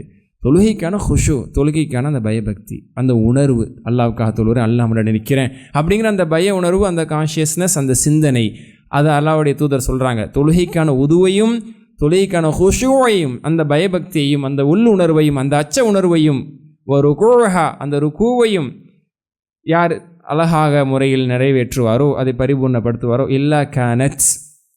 அதுக்கப்புறம் ரசூலுல்லாஹ் எல்லாத்தையும் அடுக்கலை, நிற்றல் சஜ்தா எல்லாத்தையும் அடுக்கலை, முக்கியமான ஒரு 3 அம்சங்களை கொண்டு வர்றாங்க. இது 3ல் தான் குறைவு என்பது ஏற்படுகிறது. ஓதுவா அவசர அவசரமாக செஞ்சிடறாங்க, கவனம் குறைவா. அதே மாதிரி ஹுஷு என்பது சுத்தமாக தொழுகையில் இருக்கிறதில்ல, கவனமே இருக்கிறதில்ல, உள்ளச்சம் சிந்தனை இருக்கிறதில்ல. அதே மாதிரி ருக்குவை குனிஞ்சு ஒழுங்காக செய்கிறதில்ல. அதனால் இந்த முக்கியமான முதன்மையான இந்த 3ஐயும் நபி ஸல்லல்லாஹு அலைஹி வஸல்லம் அவர்கள் சொல்லிவிட்டு, இது 3ஐயும் ஒருவர் அழகாக செய்தால், இந்த 3லும் எந்த குறை இல்லாமல் அவர் அழகான முறையில் இந்த 3ஐ நிறைவேற்றினால், இல்லா கானத் கஃபாரத்தன் லிமா கப்லஹா மின ذுனூப், இப்படிப்பட்ட தொழுகையாக அந்த தொழுகை இருந்தால், அந்த தொழுகைக்கு முன்னால் அவர் செய்த பாவங்களுக்கு இந்த தொழுகை கஃபாராவாக, அந்த குற்றங்களை, அந்த பாவங்களை மன்னிக்கக்கூடியதாக தவிர இந்த தொழுகை இல்லை. மாலம் யுத்தி கபீரா, ஆனால் அவர் பெரிய பாவத்தை செய்யாமல் இருந்தால், பெரிய பாவம் என்பது அல்லாஹ்விடத்தில் ஒப்புக்கொண்டு இறைவனிடத்தில் தௌபா செய்ய வேண்டும். இதை பல்வேறு இடங்களில் நபி ஸல்லல்லாஹு அலைஹி வஸல்லம் விதிவிலக்கலை கொண்டு வந்துருவாங்க. பெரும் பாவங்களை செய்துவிட்டு நான் தொழுதாலே அந்த பாவங்கள் மன்னிக்கப்பட்டு விடும் என்று ஒரு அடியான் எண்ணக்கூடாது. முஸ்லீமில் பதிவான செய்தி இது, சஹி முஸ்லீமில் பதிவான செய்தி. அப்போ பெரும்பாவங்களை அவர் தவிர்த்திருந்தால், சிறிய பாவங்களை அவர் எந்தளவு அவர் செய்திருந்தாலும், இப்படி தொழுகைங்கிறது வெறுமன தொழுகை இல்லை, ஹுஷுவோட தொழுகையாக அழகிய ரீதியில் ஒது செய்து ஹுஷுவோடு, உள்ளச்சத்தோடு, பயபக்தியோடு, ருக்குவை எல்லாத்தையுமே அம்சங்கள் எல்லாம் நல்ல முறையில் நிதானமாக பக்குவமாக அல்லாஹ்வுடைய தூதர் வழிகாண்பித்த மாதிரி முறைப்படி, அது ஒரு ஒழுக்கமான நேர்த்தியான முறையான தொழுகையாக இருந்தால் அவருடைய எல்லா பாவங்களும் மன்னிக்கப்பட்டது, பெரும்பாவத்தை தவிர என்று நபி ஸல்லல்லாஹு அலைஹி வஸல்லம் அவர்கள் சொல்லிவிட்டு, வதாலிக தஹ்ரு குல்லு, இது எப்போ, இந்த சிறப்பு எப்போ, அவர் வாழ்நாளில் அவருக்கு ஒரு தடவை இந்த சிறப்பு கொடுக்கப்படும், அப்படி இல்லை. வதாலிக்க தஹ்ரு குல்லுஹு, ஆண்டு முழுக்க, ஆயுள் முழுக்க அப்படிங்கிறாங்க. இந்த சிறப்பு ஒரு அடியானுக்கு ஆயுள் முழுக்க இருக்குது. ரசூலுல்லாஹ் கொடுக்கக்கூடிய ஒரு சிறப்பு, அந்த சலுகை சொல்கிறாங்க. இந்த பாக்கியம் ஒரு அடியானுக்கு வதாலிக்க தஹ்ரு குல்லு, ஆயுள் நாள் முழுக்க அவர் இப்படி தொழுகிறாருன்னா, ஆயுள் நாள் முழுக்க அவருடைய பாவங்கள் எல்லாம் மன்னிக்கப்பட்டே இருக்கும். அப்போ சில நேரங்களில் ஹதீஸ்களில் சுருக்கமாகத்தான் சொல்லப்படும், 5 நேர தொழுகை அவருடைய பாவங்களை மன்னித்து விடுகிறதுன்னு ஹதீஸில் வந்திருக்குது. அந்த தொழுகையினுடைய குவாலிட்டி என்ன, அது இந்த ஹதீஸில் வந்திருக்கு. அந்த தொழுகை எப்படி இருக்கணும்னா, ஏனோதனமாக இருக்கிற தொழுகை மன்னிக்கப்பட்டுறாது. ஏனோதனமாக நீ தொழுதுட்டு போகக்கூடிய 5 நேர தொழுகை ஆற்றுல குளிச்சு செஞ்சிச்சா அழுக்கு போகிற மாதிரி உன் பாவத்தை கழிவிட நம்பிட முடியாது. இந்த ஹதீஸை படிங்க. அந்த தொழுகையில், அந்த தொழுகைக்கு முன்னாடி செய்யப்பட்ட ஒது அதிலிருந்து துவங்கப்பட வேண்டும். அந்த ஒதுவில் சின்சியாரிட்டி, அதில் இருக்கக்கூடிய முறை, தொழுகையினுடைய உள்ளச்சம், தொழுகையினுடைய ருக்கு சைஸா போன்ற விஷயங்களை நேர்த்தியாக முறையாக செய்திருந்தால் அவருடைய பெரும்பாவத்தை தவிர்த்து மற்ற பாவங்கள் எல்லாம் மன்னிக்கப்படும். வாழ்நாள் முழுக்க இந்த நசீபை அல்லாஹ் அவருக்கு கொடுக்கிறான் என்பதை நபி ஸல்லல்லாஹு அலைஹி வஸல்லம் அவர்கள் சொல்கிறார்கள். அப்போ நம்ம என்ன தெரிஞ்சுக்கணும்? 17வது செய்தி, 16வது செய்தி என்னென்னா, உள்ளச்சத்தோடு தொழுகிறனால எனக்கு இவ்வளோ சிறப்பு இருக்குது, இன்ஷா அல்லாஹ் ஜன்னத்துல் ஃபிர்தௌஸ் கிடைக்குது, என்னுடைய பாவங்கள் உள்ளச்சத்தோடு தொழுதான் மன்னிக்கப்படுது அப்படிங்கிற உணர்வு இருக்கணும். தொழுதாலே அப்படின்னு நினைக்காம, உள்ளச்சத்தோடு தொழுதான் என் பாவம் மன்னிக்கப்படுது அப்படிங்கிற உணர்வை, ஈமானை இந்த ஹதீஸ் மூலமாக நாம் பெற்றுக்கொள்ள வேண்டும். இது 16வது செய்தி. ஹைர். இதை தொடர்ந்து 17வதாக நபி ஸல்லல்லாஹு அலைஹி வஸல்லம் அவர்கள் சொன்ன ஒன்று, இப்னு அப்பாஸ் ரதியல்லாஹு அன்ஹு சொல்லுவாங்களாம். அது மேலே உள்ள விஷயத்துக்கு ஒரு கூடுதலான விவரம் வந்திருக்கு. இப்னு அப்பாஸ் ரதியல்லாஹு அன்ஹு சொல்லுவாங்க, லைஸ லக்க மின் ஸலாத்தி இல்லா மா அகல்த மின்ஹா, தொழுகையில் எதை நீ புரிந்து உணர்ந்து தொழுதாயோ அதை தவிர உனக்கு தொழுகையில் வேறு என்ன பங்கு இருக்கிறது? தொழுகையில் எதை நீ புரிந்து உணர்ந்து தொழுதாயோ அதை தவிர தொழுகையில் உனக்கு என்ன பங்கு இருக்கிறது அப்படின்னு கேட்பாங்க. அப்படின்னா தொழுகை அப்படிங்கிறத உணர்ந்து ருசித்து அது எந்த அளவுக்கு நம்ம அதை வந்து கவனத்தோடு தொழுகிறோமோ அதுதான் அதிலேருந்து கிடைக்கக்கூடியதான் நம்மளுக்கான நன்மை, அதிலிருந்து கிடைக்கக்கூடிய பங்கு. அதனால் உணராமல் புரியாமல் சிந்தனை இல்லாமல் தொழுவதிலே எந்த விதமான அர்த்தமும் இல்லை என்பதை புரிய வைப்பதற்காக இந்த மாதிரி மாஷா அல்லாஹ் இப்னு அப்பாஸ் ரலியல்லாஹு அவர்கள் இந்த விஷயத்தை சொல்லியிருக்கிறாங்க. அதே மாதிரி இன்னும் ஒரு அழகான செய்தி என்ன அப்படின்னு சொன்னால், நபி ஸல்லல்லாஹு அலைஹி வஸல்லம் அவர்கள் கூறினார்கள், இன்னல் அபுத மாஷா அல்லாஹ் இன்னல் அபுத தொழுகையில் உள்ளச்சத்தோடு தொழுகிறதுக்கு இருக்கக்கூடிய சிறப்பை புரிந்து கொள்வதற்கு ஒரு நல்ல அற்புதமான ஹதீஸ். பைஹக்கியில் இந்த செய்தி பதிவாகி இருக்கிறது. பைஹக்கி அதில் வந்து 3வது வால்யூமில் 10வது ஹதீஸ், பைஹக்கியினுடைய 3வது வால்யூமில் 10வது ஹதீஸை பதிவாயிருக்கு. இன்னல் அபுத இதா காம யுஸல்லி, ஒரு மனிதர் தொழுதால், இந்த ஹதீஸை கேள்விப்பட்டிருக்கலாம். ஒரு கற்பனை உணர்வோடு இதை யோசித்து பாருங்களேன். ஒரு அடியான் தொழுதால், நம்ம எல்லாருமே தொழுகிறோம், ஒரு அடியான் தொழுதால் ஊத்திய பிதுனூபிஹி, அவருடைய பாவம் கொண்டு வரப்படுமா? தொழுதால் பாவம் மன்னிக்கப்படுதுன்னு வருதுல்ல, அதுக்கு ஒரு ஸ்ட்ரக்சர் கொடுக்குறாங்க ரசூலுல்லாஹ். ஒரு மனிதர் தொழுதால் அவருடைய பாவம் கொண்டு வரப்படும். குல்லுஹா ஃபவுதிஅத் அலா ரஸி வாத்திகைஹி, அவருடைய 2 தோல் பூஜம் மற்றும் தலைக்கு நேராக அந்த பாவங்கள் நிற்பாட்டப்படும். சஹீஹான ஒரு ஹதீஸ். நம்ம தொழுகும் போதே நாம் செய்த பாவங்களை எந்த பாவத்தை அல்லாஹ் மன்னிக்கணும்னு வச்சிருக்கானோ, ஏன்னா சஹீஹ் முஸ்லீமுடைய ஒரு ஹதீஸில் ஒரு பெரும்பாவத்தை தவிர்த்திருந்தால் அப்படின்னு சொல்லப்பட்டிருக்கு. அப்போ பெரும்பாவம் இல்லை, நாம் அறியாமல் செய்த அல்ல தெரிந்தோ தெரியாமலோ செய்த சிறிய பாவங்கள். அந்த பாவங்கள் எல்லாம் தலைக்கு நேராக 2 தோல் பூஜங்கள் மற்றும் தலைக்கு நேராக கொண்டு வந்து நிற்பாட்டப்படும். ஃபகுல்லமா ராகா அவ் சஜத தஸாகத் அன்ஹு, அப்படி நிறைய கொண்டு வந்து வைக்கப்படுமா. அவர் ருக்கு செய்ய செய்ய சஜிதா செய்ய அந்த பாவங்கள் விழுந்து கொண்டே இருக்கும். இப்படி ஒது செய்தால் உறுப்புகள் மூலமாக பாவம் மன்னிக்கப்படுதுன்னு படிக்கிறோம். அதே மாதிரி ஒருவர் நின்று தொழுகும் பொழுது அவருடைய பாவ சுமைகள் ஓரளவுக்கான சுமை, இந்த தொழுகை மூலமாக இவருடைய இந்த பாவத்தை அல்லாஹ் மன்னிக்கணும்னு எழுதியிருப்பான்ல, அது ஒரு சுமையாக அதை அல்லாஹ் சுப்ஹானஹு வ தஆலா கொண்டு வந்து என்ன செய்கிறான், தலைக்கு மேலே நிப்பாட்டுறான். ருக்கு செய்ய செய்ய சஜிதா செய்ய அவருடைய சில பாவங்கள் கீழே விழுக்காட்டப்பட்டு அவருடைய பாவங்கள் மன்னிக்கப்படுகிறது. சஹீஹு ஜாமியில் இந்த ஹதீஸ் இருக்குது. ஷேக் அல்பானி ரஹிமஹுல்லாவுடைய சஹீஹு ஜாமியில் இந்த ஹதீஸு பதிவாக இருக்குது. அப்போ இதை சொல்லி என்ன ஒரு விஷயத்தை மார்க்கறிஞர்கள் சொல்ல வராங்கன்னா, இந்த உணர்வு இருக்கணும். தொழுகும் போது நம்ம மேலே நம்மளுடைய பாவம் நிப்பாட்டு எந்த அளவுக்கான சிந்தனையை ஊட்டியிருக்கிறாங்க சஹாபாக்களுக்கு ரசூலுல்லாஹ்.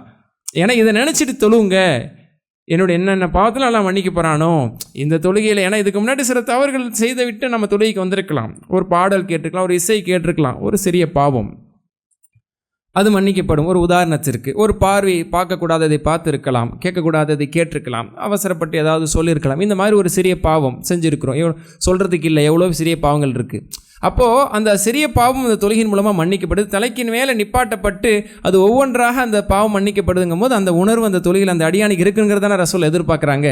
இதை நினச்சிட்டு தொழுவுங்க. என்னத்தையும் நினைக்கிறீங்களே, கற்பனையில் தலைக்கு மேலே என்னென்னமோ இருக்கதான் நம்ம நினச்சிட்டு இருக்கிறோம். என் பாவம் நிப்பாட்டப்பட்டு அந்த பாவம் இறங்கணுமே, அல்ல அந்த பாவத்தை மன்னிக்கணுமே, அந்த உணர்வோடு இருக்கும்போது மாஷா அந்த பாவங்கள் மன்னிக்கப்படுது. இப்படி பல்வேறு சிந்தனைகள் நமக்கு தொழுகையில் வேறு இடத்துக்கு நம்ம போய் விடாமல், வேறு எதையும் நாம் கற்பனையில் நாம் கொண்டு வந்து விடாமல் இறை சிந்தனையோடு இருப்பதற்கு பல்வேறு விஷயங்கள் நமக்கு மாஷா அல்லாஹ் சொல்லித்தரப்பட்டிருக்கிறது. ஹதீஸ்களிலே நேரடியாக சொல்லித்தரப்பட்டிருக்கிறது. இதை நாம் கேள்விப்படாததின் காரணத்தினால் அல்லது கேள்விப்பட்டும் தெரிந்தும் அறிந்தும் அதை கடந்து செல்வதன் காரணத்தினால் நம்ம கவனத்தை இழந்துட்டு என்னென்னத்தையும் நம்ம நினச்சிட்டு இருக்கிறோம். இது எவ்வளோ நம்மளுக்கு ஒரு சிந்தனை தரக்கூடிய, தொழுகையினுடைய உணர்வை தரக்கூடிய ஒரு ஹதீஸாக இது இருக்கிறது. மாஷா அல்லாஹ் மார்க்கறிஞர்கள் இந்த ஹதீஸை கொண்டு வந்து இதை நினைங்க, என் பாவம் மன்னிக்கப்படுது, என் தலைக்கு மேலே என் பாவம் இருக்குது, அப்போ நான் சின்சியராக இருக்கணும்ல, நீ சரியாக ஒரு விஷயத்தை செஞ்சால் உனக்கு இந்த கிஃப்ட் ரெடியாக வச்சுருக்கேன், நீ கரெக்டாக பண்ணால் நான் வந்து பட்டன் அழுத்தும் உனக்கு கிடச்சிரும், உன் மடியில் விழுந்துடும் அப்படிங்கிற மாதிரி நீ சரியாக அவர் ருக்கு செய்யும்போது சைதா செய்யணும். ஏனதனமாக ருக்கு செஞ்சா, ஏனதனமாக சைதா செஞ்சா, சிந்தனை இல்லாமல் செஞ்சா, எதையும் நினச்சிட்டு செஞ்சா, அப்போ எந்த அளவுக்கு அந்த பாவங்கள் மன்னிக்கப்படுறதுக்கு அது தகுதியாக இருக்கும். அந்த தொழுகை ஒரு தரமான ஒரு நேர்த்தியான இறையச்சமுள்ள தொழுகையாக இருந்தால் மாஷா அல்லாஹ் அவருடைய ஒவ்வொரு ரக்காயத்திலும் பல்வேறு பாவங்கள் எல்லாம் அது மன்னிக்கப்பட்டு கொண்டே இருக்கும் என்பது இந்த இடத்தில் தெரிந்து கொள்ள முடிகிறது. மாஷா அல்லாஹ். இப்படி இந்த உணர்வெல்லாம் தொழுகையில் இருக்கணும். இந்த ஈமான், என் பாவம் மன்னிக்குது, என் பாவம் மன்னிக்கப்படுது, நான் உள்ளச்சத்தோடு தொழுதுட்டேன், அல்லாட்ட நான் ஜன்னத்துல் ஃபிர்தௌஸ் ஆதரவு வைக்கலாம், ஜன்னத்துல் ஃபிர்தௌஸ் சொன்ன முதல் பண்பை என் தொழுகையில் நான் கொண்டு வந்துட்டுருக்கிறேன் அப்படின்னு நம்ம மாஷா அல்லாஹ் ஆதரவு வைப்பதற்கான சிறந்த அமலாக இதை சொல்ல முடியும். இது 16வது செய்தியாக பார்க்கிறோம். அடுத்ததாக 17வதாக சொல்லக்கூடியது அல் இஜ்திஹாத் பித்துஆ ஃபி மவாதிஹி ஃபி ஸலா வ ஹுசூஸன் ஃபி சுஜூத். இதை பற்றி முன்னாடியும் பார்த்துட்டோம். அதாவது துஆ என்ன நம்மளுக்கு தொழுகையில் கற்றுத்தரப்பட்டிருக்கிறது, அந்த துஆவை சிந்திக்க வேண்டும். அப்படி ஒரு சிந்தனை இருக்கிறதே இல்லைல்ல. இப்போ தொழுகையில் வரும்போது யாராவது பிளானோடு வர்றோமா, தொழுகையிலே இந்த துவாவை செய்யணும் பிளானில் யாராவது வர்றோமா? பெரும்பாலும் இருக்கிறது இல்லை. அந்த சிந்தனை உள்ளவர்கள், அதை படித்தவங்க விளங்கினவங்களுக்குன்னா அந்த உணர்வு இருக்கும். குறைஞ்சபட்சம் நான் முதல் ரக்காயத்தில் இதை ஓதுவேன், 2வது ரக்காயத்தில் இதை ஓதுவேங்கிற சிந்தனை வேணால் சிலர்கிட்ட இருக்கலாம். நான் குல்யாயுல் காஃபிரின் ஓதுணும், குலுல்லா அது ஓதுணும், இல்லை வல்லாசர் ஓதுணும், இன்னாச்சேனா ஓதுணும், இதான் தன்னால் வந்துடுது, அது என்ன பிளான் பண்ணுறதுக்கு அப்படின்னு கேட்குறீங்களா? சரி, வேறு ஏதாவது சூறா கூட பிளான் பண்ணிட்டு வரலாம். இன்றைக்கி நான் வத்துஹாவும் அலம் நஷரஹும் ஓதுவேன், வத்தீனி இன்னான்ஸெல்லாம் ஓதுவேன், வல்லையிலையும் வஷம்ஸையும் ஓதுவேன், ஹல்லாத்தா சப்பீஸ்மா ஹல்லாத்தா ஓது, இந்த மாதிரி நம்ம நினைக்கலாம். இதெல்லாம் தொழுகையில் குரான் ஓதுறதுல ஒரு ஈடுபாடை காட்டுது. எப்படி இந்த கொஞ்சம் நம்ம நினச்சி பழகியிருக்கலாம், இப்படி சில ப்ராக்டிஸ் நம்ம கொண்டு வந்திருக்கலாம். ஆனால் என்னென்னா, இன்றைக்கி தொழுகையினுடைய சைஸால் நான் இதை கேட்பேன், அல்லாஹ்விட்ட பாவ மன்னிப்பை கேட்பேன், அல்லாஹ்விட்ட குழந்தை பாக்கியத்தை கேட்பேன், அல்லாஹ்விட்ட பரக்கத்தை கேட்பேன், ரிசுக்கை கேட்பேன், கடன் சுமை நீங்க வேண்டும் என்ற அந்த ரசூலுல்லாஹ்வுடைய இந்த ஹதீஸை நான் துவா ஓதி நான் அதை கேட்பேன். இப்படி அதை நம்ம திட்டமிட்டு தொழுகையினுடைய சஜிதாக்களில் கேட்க வேண்டும். அல் இஜ்திஹாது பிதுஆ, அது ரசூலுல்லாஹ்வே அப்படிப்பட்ட வார்த்தையில் தான் கற்றுத்தராங்க. நீங்கள் தொழுகையினுடைய சஜிதாவில் துவாவில் மூழ்க வேண்டும்ங்கிறாங்க, ஈடுபட வேண்டுங்கிறாங்க. துவாவில் நீங்கள் மூழ்கி ஈடுபட வேண்டும். எப்படி? முஸ்லீமில் பதிவான இன்னொரு செய்தி, அக்ரபு மா யகூனுல் அப்து மின் ரப்பிஹி, ஓர் அடியார் தனது இறைவனுக்கு மிக நெருக்கமாக இருக்கக்கூடிய நிலை என்பது வஹுவ சாஜிதுன், அவர் சஜிதா செய்யக்கூடிய நிலையே, அவர் சஜிதாவில் இருக்கக்கூடிய நிலையே என்று சொல்லிட்டு என்ன சொன்னாங்க? ஃபஅக்ஸிரு அத்துஆ, சில ஹதீஸ்களில் வருது ஃபஜ்தஹிது ஃபிஹி துஆ, எனவே சஜிதாவுடைய நிலையில் நீங்கள் துவாவில் ஈடுபடுங்கள் என்று ஒரு ஹதீஸிலும், துவாவை அதிகப்படுத்துங்கள் என்று இந்த ஹதீஸிலும் சொல்லப்பட்டிருக்கு. அப்போ அதிகமாக கேளுங்க. எங்கே அதிகமாக கேட்குறதுக்கு நம்மளுக்கு நேரமும் விருப்பமும் இருக்குது? சுப்ஹான ரப்பில் ஆலா, சுப்ஹான ரப்பில் ஆலா, சுப்ஹான ரப்பில் ஆலா தான் எந்திரிச்சிடுறோம்ல, கொத்துற மாதிரி கொத்திட்டு. இது ஒரு அர்த்தமுள்ள ஒரு தொழுகை அல்ல. இது பல்வேறு சந்தர்ப்பங்களில் நம்ம சொன்னது இருந்தாலும் திரும்ப மனசில் பதிவாகிறதுக்காக சொல்கிறேன். சுப்ஹான ரப்பில் ஆலா என்பது மினிமம், அது டோக்கன் அட்வான்ஸ்னு சொல்லுவாங்கல்ல, அதுதான் அது. சுப்ஹான ரப்பில் ஆலாங்கிறது என்னுடைய மினிமம் பங்களிப்பு அல்லாஹ் புகழ்கிறதுக்கு. அதிலே நிறைய ரசூலா புகழ்ந்துருக்கிறாங்க. சுப்ஹான ரப்பில் ஆலா என்பது ஆக குறைவான ஒரு நிலை. சுப்ஹான ரப்பில் ஆலா வபிஹம்தி என்பது சற்று கூடுதலான நிலை. சுப்புஹுன் குத்தூசன் ரப்புல் மலாயிகத்தி வர்ரூஹ் என்பது அடுத்த நிலை. சுப்ஹான தில் ஜபரூத்தி வல் மலக்கூத்தி வல் கிப்ரியாய் வல் அஸ்மா என்பது அதுக்கு அடுத்த நிலை. இது எல்லாமே புகழ்ச்சி. அல்லாவை கொஞ்சம் புகழ்ந்தால் பத்தாது என்பதற்காக கொஞ்சம் கூடுதலாக புகழ்கிறது. ஒரு நல்ல உபகாரம் செஞ்சவரை, நல்லா நம்மளுக்கு செஞ்சவங்க, நம்ம முழுக்க ஒரு ஸ்பான்சர் பண்ணி நம்மளை உம்ராக்கு ஒருத்தங்க அனுப்புகிறாங்க, முழுக்க ஸ்பான்சர் பண்ணி ஹஜ்ஜுக்கு அனுப்புகிறாங்க, ஒரு வீடு கட்டி தந்தாங்க, ஒரு வண்டி வாங்கி தந்தாங்க, அவங்கள சாதாரணமாக நம்ம பாராட்டி விட மாட்டோம்ல, எந்த அளவுக்கு சொல்லி காட்டுவோம். அப்போ அவரை புகழணும் அல்லது அவரை பாராட்டணுங்கிறதுல மனமார்ந்த அந்த புகழ்ச்சி, நன்றி, பாராட்டுதல் நம்ம தெரிவிக்கிறோம். ஏன்னா அந்தளவுக்கு அவருடைய ஆதாயம் பெற்றுக்கிறோம். அந்த மாதிரி அல்லாவை புகழ வேண்டும் என்ற விஷயத்தில் சுப்ஹான ரப்பில் ஆலா பத்தாது, வபிஹம்திஹி சேர்க்கப்பட்டது, வெவ்வேறு தஸ்பீகள் செய்யப்பட்டது. இதுலேயுமே முதல்ல மனிதர்கள் பெரும்பாலும் குறை செய்பவர்களாக இருக்கிறோம். புகழ்ச்சியிலே புகழ்கிறதுக்கான நோக்கமே என்னன்னா, அல்லாஹ்ட்ட துவா செய்கிறது தான். புகழ்றதனுடைய நோக்கமே துவா செய்கிறதுக்கு முன்னாடி ஒழுக்கங்களில் ஒன்று அல்லாஹ்வை புகழ்ந்து துவா செய்ய வேண்டும். தெரியுமில்ல? பொதுவான டாபிக் வாங்க. பொதுவாக தொழுது முடிச்சு நீங்கள் துவா செய்கிறீங்க, இல்லை எப்போயாவது ஒரு இடத்துல நீங்கள் துவா செய்கிறீங்க, காபத்துல்லா முன்னாடி நீங்கள் துவா செய்கிறீங்க, அல்லது எங்கேயாவது ஒரு சந்தர்ப்பத்தை துவா செய்கிறீங்க. துவா செய்வதனுடைய ஒழுங்கு என்ன? பொதுவாக நம்ம கற்றுக்கொண்ட ஒழுங்கு என்ன? அல்லாஹ்வை புகழ வேண்டும், சலவாத் ஓத வேண்டும், பிறகு துவா செய்ய வேண்டும். இது துவாவினுடைய பொதுவான ஒழுங்கு. இப்போ சலவாத் என்பது தொழுகையை பொறுத்த மட்டும் அது அத்தியாயத்துக்கு பிறகு அமைக்கப்பட்டுருச்சு, அதனால் அதை விட்டுருங்க தொழுகையில். இப்போ சஜிதாவுடைய அசல் நோக்கமே துவா செய்கிறது தான். எடுத்த உடனே துவா செய்கிறது முறையா? அது ஒழுக்கமான இல்லை. அல்லாஹ் புகழ்ந்துட்டு துவா செய்யணும். அதனால தாங்க சுப்ஹான ரப்பில் ஆலா, அதனால தாங்க சுப்ஹான ரப்பில் ஆலா வபிஹம்திஹி, அதனால தான் சுப்புஹுன் குத்தூஸுன் துவா தஸ்பீ, அதனால தான் சுப்ஹான தில் ஜபரத்தின தஸ்பீ. இந்த தஸ்பீஹி செய்வதனுடைய நோக்கமே இந்த தஸ்பீ செஞ்சுட்டு அல்லாஹ்ட்ட துவா செய்கிறது தான். அதுக்கப்புறம் பல்வேறு துவாக்கள் இருக்குது. அதை பற்றி பல்வேறு சந்தர்ப்பங்களில் நம்ம நிறைய சந்தர்ப்பத்தில் சொல்லியிருக்கிறோம். ஹிஸ்னுல் முஸ்லீமில் இருக்குது, நிறைய இதில் நம்ம பார்க்க முடியும். சஜிதாவில் ஓத வேண்டிய துவாக்கள் இன்றைக்கி ஆப்பில் இருக்குது. தமிழ் குரான் ஆப்பில் நீங்கள் பாருங்கள் இருக்குது, தமிழ் குரான் ஆப்பில் இருக்குது, ஹிஸ்னுல் முஸ்லீமில் இருக்குது. இன்றைக்கி நீங்கள் நார்மலாக அரபிக்குள்ளே, உருதுலேயே, இங்கிலீஷ்லேயே, தமிழ்லேயே போடுங்க சஜிதாவில் ஓத வேண்டிய ஆதாரபூர்வமான துவாக்கள். மாஷா அல்லாஹ் 7, 8, 10 துவாக்கள் வரும். கால் வரி, அரை வரி, முக்கால் வரி, ஒரு வரி, 2 வரி, 4 வரி, இப்படி சின்னதில் அதை ஆரம்பித்து பெரிய துவாக்கள் வரைக்கும் வரும். இது எல்லாமே சஜிதாவில் நபி ஸல்லல்லாஹு அலைஹி வஸல்லம் அவர்கள் ஓதியது, பிரதானமாக ஓதியது சுப்ஹானக அல்லாஹும்ம ரப்பனா வ பிஹம்திக அல்லாஹும்ம மக்ஃபிர்லி. ஷார்ட்டஸ்ட் துவா இன் சஜிதா. சஜிதாவில் ஓதக்கூடிய சுருக்கமான துவா. சஜிதாவில் ரசூலுல்லாஹ் ஓதின சுருக்கமான துவாவே நம்மளுடைய முழு வாழ்க்கையில் கேள்விப்படலை, மனப்பாடம் செய்யலைன்னா இது பெரிய கைசேதம் தான். கண்டிப்பாக வருத்தப்பட வேண்டிய விஷயம்தான். சஜிதாவில் நபி ஸல்லல்லாஹு அலைஹி வஸல்லம் ஓதிய ஷார்ட்டஸ்ட் சுருக்கமான துவா சுப்ஹானக அல்லாஹும்ம ரப்பனா வ பிஹம்திக அல்லாஹும்ம மக்ஃபிர்லி. எல்லா வார்த்தையும் நம்மளுக்கு தெரிஞ்ச வார்த்தை தான், ஆனால் அதை கோர்த்து சொல்லி நம்ம பழகிருக்க மாட்டோம். சுபஹானக அல்லாஹும்ம ரப்பனா வ பிஹம்திக அல்லாஹும்ம மக்ஃபிர்லி இது ரசூலுல்லாஹ்வுடைய சஜிதாவில் நிரம்பி கிடக்கும். நம்ம வாழ்க்கையில் எத்தனை தடவை ஓதி இருக்கிறோம். இது பேசிக்கான துவா. இதுக்கப்புறம் அல்லாஹ் மஃபிலி தம்பி குல்லஹு திக்கஹு வஜில்லஹு அவ்வலஹு ஆஹிரஹு அலைனது சிர்ரஹு, இதுவும் நபி ஸல்லல்லாஹு அலைஹி வஸல்லம் ஓதி இருக்கிறாங்க. இதை பற்றி நம்ம முன்னாடி சொல்லியிருக்கிறோம். சிறிய பாவம், பெரிய பாவம், பகிரங்கமான பாவம், ரகசியமான பாவம், இப்படி நபி ஸல்லல்லாஹு அலைஹி வஸல்லம் முன்னால் செய்த பாவம், பின்னால் செய்த பாவம் என்று பல்வேறு பாவங்களை முன் வச்சு ரசூல் ஸல்லல்லாஹு அலைஹி வஸல்லம் பாவம் மன்னிப்பு கேட்டிருக்காங்க. இதெல்லாம் பேசிக். இதுக்கப்புறம் நமக்கு தேவையே கேட்டுக்கலாம். இதை தாண்டி கடன் பிரச்சனை நீங்கிறது, பொருளாதாரத்தில் பறக்கத்து ஏற்படுறது, சாலியான மனைவி அமைகிறது, குழந்தை சாலியான பிள்ளையாக போகிறது, குழந்தை பாக்கியம் கிடைக்கிறது, நம்ம அடுத்தடுத்த கல்வியில் நம்மளுக்கு வளர்ச்சி ஏற்படுறது, ஈமானில் வலிமை ஏற்படுறது, கபர் வேலையில் நல்லா பாதுகாப்பது, சொர்க்கத்தை தர்றது, நரக்கத்தை விட்டு பாதுகாப்பு தர்றது, கேள்வி கணக்கு லேசாக்கப்படுறது, இப்படி எவ்வளோ விஷயங்கள் இருக்குது. இது நம்மளுக்கு குர்ஆன் ஹதீஸ்ல கட்டு தரப்பட்டிருக்கு. இதெல்லாம் சைஸால் நம்ம கேட்கணும். வேற எப்போ கேட்க போகிறோம்? அல்லாட்ட சைஸால் கேட்கணும். அப்போ எவ்வளோ பெரிய ஒரு அம்சம் இந்த சைஸால் இருக்குது. நீ புகழணும், புகழ்ச்சியும் ஃபார்மாலிட்டியாக சுனபில்லா சொல்லாமல் பல்வேறு வார்த்தைகள் நீ அல்லாஹ்வை நல்லா புகழணும். அதுக்கப்புறம் ரசூலுல்லாஹ் பிரதானமாக ஓதுன துவாக்களையும் கேட்கணும். அதுக்கப்புறம் உனக்குன்னு தேவையான துவாக்களை நீ குர்ஆன் ஹதீஸ்லேருந்து மனப்பாடம் செஞ்சு கேட்கணும்னு அவ்வளோ ஸ்டெப்ஸ் இருக்குது. நம்ம ஆக குறைந்த அந்த சுப்ஹான ரப்பில் ஆலாவை மட்டுமே ஒரு வளமையாக 3 தடவை 5 தடவை 7 தடவை சொல்கிறத வைத்து 70 ஆண்டுகளும் அது 50 ஆண்டுகளும் 100 ஆண்டுகளாக இருந்தாலும் இதை மட்டும்தான் கடைப்பிடிப்போம் என்பது தொழுகையில் சைஸாவுடைய விஷயத்தில் நாம் பெரிய அளவில் பின்தங்கி இருப்பதற்கான ஒரு அடையாளம். அதான் சொல்கிறாங்க ஷேக் முனஜித் ஹஃபிதஹுல்லாஹ் 17வது செய்தி. தொழுகையில் துவாவில் மும்முரமாக ஈடுபட வேண்டும். இப்போ துவா செய்கிறதுக்கான ஒழுங்கு தான் தஸ்பீஹ். வாழ்நாள் முழுக்க தஸ்பீஹ் மட்டும்தான் நம்ம தொழுகையில் இருக்குது. அதுவும் பேசிக் தஸ்பீஹ் மட்டும்தான் இருக்குது. அப்போ அதிலிருந்து அடுத்த கட்டம், அதிலிருந்து அதுக்கு அடுத்து 4 கட்டம் இருக்குது. பேசிக் தஸ்பீஹ்லேருந்து அடுத்த லெவலுக்கு தஸ்பீஹ்க்கு வரணும். அதுக்கப்புறம் பேசிக் துவா செஞ்சுட்டு அடுத்த லெவல் துவா செய்யணும். 4 கட்டம் இருக்குது. பேசிக் தஸ்பீஹ், அதுக்கப்புறம் கூடுதலான தஸ்பீஹ். அப்புறம் ரசூலுல்லாஹ் ஓதுனது நான் சொன்ன அந்த 2 துவா பேசிக்கான துவா, அதுக்கப்புறம் நம்மளுக்கு தேவையான துவாக்கள், இப்படி 4 கட்டத்தை 4 ஸ்டெப்ஸ் இருக்குது, 4 ஸ்டேஜஸ் இருக்குது.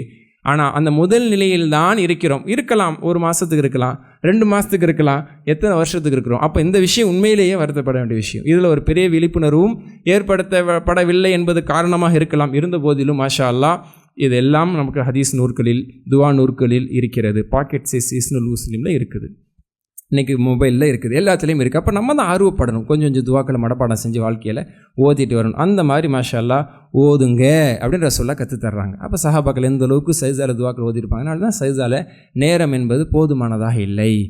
அதிகமான நேரம் அவர்கள் சைஸாவில் வீழ்ந்து கடந்தார்கள். ஏன் அப்படின்னா 100-200 தடவை சுப்ஹான ரப்பில் ஆலாவே சொல்லிட்டு இருக்க மாட்டாங்க. அது 3 தடவை 5 தடவை 7 தடவை சொல்லிட்டு அடுத்து செகண்ட் ஸ்டெப்புக்கு போயிருப்பாங்க, அப்புறம் தேர்ட் ஸ்டெப்புக்கு போயிருப்பாங்க, அப்புறம் 4th ஸ்டெப்பில் அவ்வளோ நேரம் கிடப்பாங்க. எனக்கு அந்த தேவை இருக்குது, இந்த தேவை இருக்குது, அதில் என்னென்ன துவாக்கள் கற்றுத்தரப்பட்டிருக்கு அதை கேட்கறது. இன்ஷா அல்லாஹ் அதை நம்ம தாய்மொழியை தவிர்த்து கொள்வது தான் பல்வேறு மார்க்கறிஞர்களுடைய கருத்து. ஏன்னா அந்த கேள்வியெல்லாம் திரும்ப நிற்போம். சில அறிஞர்கள் அதை அனுமதிக்கிறார்கள். இருந்த போதிலும் பல அறிஞர்கள் தாய்மொழியை தவிர்த்து கொள்ள சொல்கிறார்கள். குர்ஆன் ஹதீஸில் கற்றுத்தரப்பட்ட சுருக்கமான துவாவை செய்யுங்க, அல்லது குறைந்தபட்சம் ஷேகுல் இஸ்லாம் இப்னு ஸைம் ரஹிமஹுல்லாஹ் அவர்கள் சொல்வதை போன்று உள்ளத்தால் மனதால் என்ன செய்யலாம், நம்ம துவாவை கொஞ்ச நேரம் அமைதியாக கேட்கலாம். நல்லா தஸ்பீஹ் செஞ்சுட்டு அந்த 3 ஸ்டெப்பை முடிச்சுட்டு, அல்லது குறைஞ்சபட்சம் அந்த 2 ஸ்டெப்பை முடிச்சுட்டு மனசால் நம்ம அமைதியாக கூட துவா செய்தாலும் தவறல்ல. வார்த்தையை, தாய்மொழியில் உள்ள வார்த்தையை வெளிப்படுத்தி விடாமல். சரி, இது 17வது விஷயம். அடுத்து 18வது விஷயம், அல்-அஸ்காருல் வாரித பாத ஸலா. தொழுகைக்கு பிறகு ஓத வேண்டிய திக்ருகளை ஓதுவதும் தொழுகையினுடைய உள்ளச்சத்தை காட்டுகிறது. ஏன்னா முதல்ல நம்ம பார்த்த பாயிண்ட் என்னென்னா, தொழுகைக்கு முன்னாளிலிருந்து உள்ளச்சத்துக்கானதை கொண்டு வரணும். அந்த உதுவை ப்ராப்பராக செய்கிறது, நிதானமாக தொழுகைக்கு வர்றது, ஓடி வராமல் நிதானமாக வர்றது. இது எதை காட்டுதுன்னா, ஒரு உள்ளச்சத்தோடு பயபக்தியோடு நான் தொழுவ போகிறேங்கிறது அதை காட்டுது. அதிலிருந்தே உங்களுடைய கண்ணியம் என்பது, உங்களுடைய அந்த வகார், அந்த கம்பீரம் என்பது இருக்க வேண்டும். தொழுகைக்கு முன்னாடியிலிருந்து அது ஆரம்பிக்குது. அதே மாதிரி தொழுகைக்கு அப்புறமும் அஸ்ஸலாமு அலைக்கும் ரஹ்மத்துல்லாஹ், அஸ்ஸலாமு அலைக்கும் ரஹ்மத்துல்லாஹோட பட்டு நம்ம அப்படியே அடுத்த சிந்தனைக்கு போகிறதில்ல. நம்ம உண்மையிலேயே கவனத்தோடு, இறையச்சத்தோடு, உள்ளச்சத்தோடு தொழுதுங்கிறதுக்கான அடையாளம் தொழுகைக்கு அப்புறமும் அந்த அல்லாஹ்வுடைய ரிலேஷன்ஷிப்பில், அந்த பாண்டிங்கில் இருக்கிறதா. கட் ஆகிடுச்சு அப்படிங்கிற மாதிரி கட் பண்ணி விட்ட மாதிரி நம்ம அடுத்த சிந்தனைக்கு உடனே ஃபோன் எடுக்கிறது, உடனே மெசேஜை பார்க்குறது, உடனே எதையாவது யோசிக்கிறது இல்லை. அது சிறுக சிறுக தான் மாறணும். அது கொஞ்சம் கொஞ்சமாக தான் அதிலேருந்து நம்ம என்ன ஆகணும், வெளியே வரணுமே தவிர. அப்போ சொல்கிறாங்க 18வது விஷயம், தொழுகைக்கு பிறகு ஓத வேண்டும் என்று சொல்லப்பட்ட திக்ருகளை ஒருத்தர் பேணி ஓதுகிறார். சரியா அஸ்தக்ஃபிருல்லாஹ் 3 தடவை சொல்கிறது, அல்லாஹ் அக்பர் சொல்கிறது, அந்த அல்லாஹ் மன்தசலாம் துவாவாக இருக்கட்டும், அடுத்தடுத்த சில துவாக்கள் கட்டுத்தரப்பட்டது. ஆயத்துல் குர்சி ஓதுறது, 3 குல் சூரா ஓதுறது, மக்ரிப் பிறகோ ஃபஜர் பிறகு 3 குல் சூராவை 3 தடவை ஓதுறது. அதே மாதிரி 33, 33, 34 தஸ்பீஹ் செய்கிறது. இதெல்லாம் செய்வது அவர் கவனத்தோடும் உள்ளச்சத்தோடும் ஈடுபாடோடு தொழுதாருங்கிறத காட்டுது. அதை ஓத கூட எந்திரிச்சு போகாதவங்க என்ன காட்டுறாங்கன்னா, எனக்கு என்ன வேலை இருக்குது, எவ்வளோ வேலை இருக்குது, இதை உட்காந்து ஓதுறதுக்கு என்ன அப்படிங்கிறது தான் அதனுடைய இன்னொரு ரீதியில் உள்ள பதில். எல்லா நேரத்துலையும் ஓத முடியாமல் போகலாம், வேலை இருக்கலாம், அவசரம் இருக்கலாம். ஆனால் என்றைக்குமே எனக்கு ஓதுறதுக்கு நேரம் இல்லை அப்படின்னா அவர் என்ன சொல்ல வர்றாரு, சொல்லாமல் சொல்ல வர்றாருன்னா, வருவேன் டான் நிற்பேன், சலாம் கொடுத்தது டான்னு போயிடும், நான் எவ்வளோ பெரிய ஆள், நான் எந்த அளவுக்கு நான் நின்று நான் செய்ய வேண்டியது இருக்குது என் வேலையும் பணியும் அப்படிங்கிறத அவர் நினைக்கிறாரே தவிர, அப்போ இதை விடக்கூடாது, கட்டாய கடமை, அதனால் வந்து தொழுதுட்டேன். அப்போ அவருடைய அந்த 4 ரக்காத் தொழுகையில் அவர் உறுதியாக உள்ளச்சத்தோடு இருந்திருப்பாங்கிறதுக்கான கேள்விக்குறி பெரிய கேள்விக்குறி தான். தொழுகைக்கு முன்னாடி ஒரு சில நிமிடத்தை கூட என்னால் கொடுக்க முடியாது, தொழுகைக்கு பின்னாடி என்னால் ஒரு சில நிமிடத்தை கூட கொடுக்க முடியாதுன்னு இருக்கிறவங்க கடமை நீங்கினாலும் உள்ளச்சத்தோடு தொழுதிருப்பார்களா என்பது கேள்விக்குறி தான். அப்போ அதற்கு பிறகும் சில நேரத்தை அல்லாவுக்காக ரப்புக்காக திக்ர் என்ற பேரில், தஸ்பி என்ற பேரில் கொடுக்குறவங்க அவங்களுடைய தொழுகையினுடைய உள்ளச்சம் இன்ஷா அல்லாஹ் அது கேரண்டியாக இருக்கும் அப்படிங்கிறதையும் ஷேக் முனஜித் ஹஃபிதவுல்லாஹ் அழகாக அந்த விஷயத்தையும் ஒரு அம்சமாக கொண்டு வந்து சேர்க்குறேன். இதோட 18 விஷயம் வந்துருச்சு. இந்த 18 விஷயம் வரைக்கும் இதை முதல் ஹாஃபாக சொல்கிறாங்க, 19லேருந்து உள்ளது செகண்ட் ஹாஃபாக சொல்கிறாங்க. இந்த 18 விஷயங்கள் தொழுகையில் நாம் பேண வேண்டியது, நாம் கடைபிடிக்க வேண்டியது அல்லது நாம் செயல்படுத்த வேண்டியது 18 விஷயங்கள். அடுத்து 19லேருந்து சொல்லக்கூடிய விஷயங்கள் தொழுகையில் நாம் தவிர்க்க வேண்டியதுன்னு கொண்டு வர்றாங்க. வாட் ஷுட் பி அவாய்டட், எதை வந்து நம்ம தவிர்க்கணும், எது செய்யக்கூடாது என்று நாம் தடுக்கப்பட்டிருக்கிறோம். அதுக்கு காரணம் என்ன, தொழில் உள்ளச்சம் போயிடும், தொழில் உள்ளச்சம் இல்லாமல் ஆயிருங்கிறதுக்கான சில விஷயங்கள் இருக்குது. அதை வந்து 19லேருந்து கொண்டு வர்றாங்க. ஒரு சில விஷயத்தை நம்ம பார்க்க தான் செய்யணும், ஏன்னா அப்போ தான் நம்ம அடுத்த வாரம் இதை நம்ம முடிக்க முடியும். ஏன்னா அதுக்கப்புறம் நோம்போடைய கேப் வந்துருச்சுன்னா அந்த தலைப்பு ஒரு மாதத்துக்கு மேலே தள்ளி போகிறது பொருத்தமாக இருக்காது. அதனால் 33 இன்ஷா அல்லாஹ் இன்றைக்கி ஒரு 24 விஷயங்களை முடிச்சிட்டோம்னா அடுத்த ஒரு 9 விஷயங்கள் அடுத்த இதில் நம்ம பார்த்துடலாம். அடுத்தடுத்து உள்ளது கொஞ்சம் சுருக்கமான விஷயம் தான். இது எதெல்லாம் ரசூலுல்லாஹ் தவிர்க்க சொன்னாங்க. உதாரணத்துக்கு 19வது விஷயத்தில் நாம் பார்க்கக்கூடியது என்ன அப்படின்னா, நாம் எது தொழுகை நம்மளுடைய சிந்தனையை கவனத்தை திசை திருப்பக்கூடியதாக இருக்குமோ அதை அந்த இடத்தை விட்டு அகற்றி விட வேண்டும் அப்படிங்கிறத சொல்கிறாங்க. என் கவனத்தையும் என் சிந்தனையும் அது மாற்றிடும், அது திசை திருப்பிடும், டிஸ்ட்ராக்ட் பண்ணிடும் அப்படின்னு சொன்னால் இட் ஷுட் பி ரிமூவ்ட், அது அந்த இடத்துலேருந்து நீக்கப்பட வேண்டும் என்பதை சொல்கிறாங்க. ஃபார் எக்ஸாம்பிள், ஆயிஷா ரலியல்லாஹு அன்ஹா ஒரு அழகான திரையை போட்டிருந்தாங்க. ஓகேங்களா, உருவப்படம் இருந்த திரை இருந்தது, ரசூலுல்லாஹ் வெளியில் நின்றுட்டு நான் உள்ளே வர மாட்டேன்னு சொன்னாங்கங்கிறது வேறு செய்தி, அது இல்லை இங்கே. இது என்னென்னா வேறு ஒரு திரையை போட்டிருந்தாங்க. அந்த திரையில் என்ன இருந்துச்சுன்னா வண்ணங்கள் தான் இருந்தது, நல்ல வண்ணங்கள், சில கொஞ்சம் கவனத்தை இருக்கும்படியான சில விஷயங்கள் அதில் இருந்தது. ஃபகால் லஹ நபி ஸல்லல்லாஹு அலைஹி வஸல்லம் அமீதி அஸீலி, இதை நீக்கிரு, இதை எடுத்துரு அப்படின்னாங்க. இதை அப்புறப்படுத்திரு, ஆயிஷா ரலியல்லாஹு அன்ஹா சொன்னாங்க. இது என்ன, இது அப்புறப்படுத்திரு, அன்னி, என் கண்ணில் படக்கூடாதுன்னாங்க. அன்னி, என்னை விட்டும் இதை இல்லாமல் ஆக்கிவிடு, தூக்கி போட்டு, ஃபைன்னஹு லா தஸாலு தஸாவிரிஹி துஅரிது லீ ஃபீ ஸலாத்தி, அதன் ஓவியங்கள், அதில் இருக்கக்கூடிய படங்கள், அதில் இருக்கக்கூடிய விஷயங்கள் தொழுகையில் என்னை திசையை திருப்பிக் கொண்டே இருக்கிறது. அது ஆடும் அசையும் காத்தடிக்க அடிக்க. இப்போ சொல்கிறாங்க, விடாமல் என்னை போட்டு அது வந்து திசை திருப்பி கொண்டே இருக்கிறது, அதனால் எடுத்துரு அப்படின்னு சொன்னாங்க. அதுக்கப்புறம் விரிவுரையாளர்கள், இது சஹீஹ் புகாரியுடைய செய்தி, விரிவுரையாளர்கள் சொல்கிறாங்க, அதை எடுத்தவங்க அந்த தலையணைக்கான அந்த உரையிலே அதை அவர்கள் அமைத்து கொண்ட விசாதா, அந்த தலையணைக்கான அந்த உரையில் அதை அவர்கள் அமைத்து கொண்டார்கள், மடித்து தைத்து வைத்தார்கள் அப்படின்னு சொல்லி நம்ம விளக்கத்தில் பார்க்குறோம், அந்த ஸ்க்ரீன் விஷயத்தில் பார்த்த மாதிரியே. அப்போது தொழுகையினுடைய கவனத்தை திருப்பக்கூடியதாக இருந்தால் அதை எடுத்துடணும். ரசூலுல்லாஹ் போன்ற உச்சகட்டத்தில் உள்ளச்சத்தோடு தொழக்கூடியவங்களுக்கு ஒரு பொருள் டிஸ்ட்ராக்ட் பண்ணுது அப்படின்னு சொன்னால் அது இருந்துட்டு போடும், மனசு தான், நியத்து தான், பார்வை தான், நான் சைதா இடத்தை பார்த்துக்கிறேன் அப்படின்னு ரசூல் ஸல்லல்லாஹு அலைஹி வஸல்லம் அங்கே மல்லு கட்டலை. வாய்ப்பு இருக்குது, சைதாவோடைய இடத்த தான் பார்ப்போம், அது பறக்க பறக்க சில நேரத்தில் மனிதனுடைய சிந்தனை அங்கே பார்வை போக தான் செய்யும். அதனால் இந்த பலப்பரீட்சையே வேணாம். உள்ளச்சத்தை போக்கக்கூடிய விஷயத்தில் பலப்பரீட்சை, என் சிந்தனை தடுமாறுதா இல்லைன்னு பார்த்துருவோமே அப்படின்னு கூட நீங்கள் வந்து வம்பு பண்ண வேணாம், எடுத்துருங்க, தூக்கிடுங்க, வேணாம். அதனால் உங்களோட தொழுகையினுடைய உள்ளச்சத்தை பாழாக்கிறாதீங்க அப்படிங்கிறதுக்கு ஒரு சிறந்த முன்னுதாரணமாக இதை நாம் பார்க்க முடிகிறது. அப்போ அந்த மாதிரியான பொருள் கண்ணுக்கு முன்னாடி, அதனால தான் நம்ம பொதுவாக சொல்லுவோம், கொண்டு வந்து ஏதாவது ஒரு கவரையோ பேகையோ முன்னாடி வைக்காதீங்க. அதில் இருக்கக்கூடிய அட்வர்டைஸ்மெண்ட், அதில் இருக்கக்கூடிய பேர்கள், அந்த கடை பேர், அந்த என்னென்ன பேர்கள் அதில் இருக்குதோ அதோடைய சிந்தனைகள் அப்படியே ஓட ஆரம்பிச்சிடும். அப்போ அது நம்மளுடைய சிந்தனை அங்கேயே கொண்டு போயிடும், அந்த கடைக்கும், அந்த தெருவுக்கும், அந்த ஊருக்கும், அந்த நாட்டுக்கும், எல்லா இடத்துக்கும் அது நம்மளை என்ன செஞ்சிருது, கொண்டு போயிடுது. இது வந்து தவிர்க்கப்பட வேண்டியது. இது 19வது.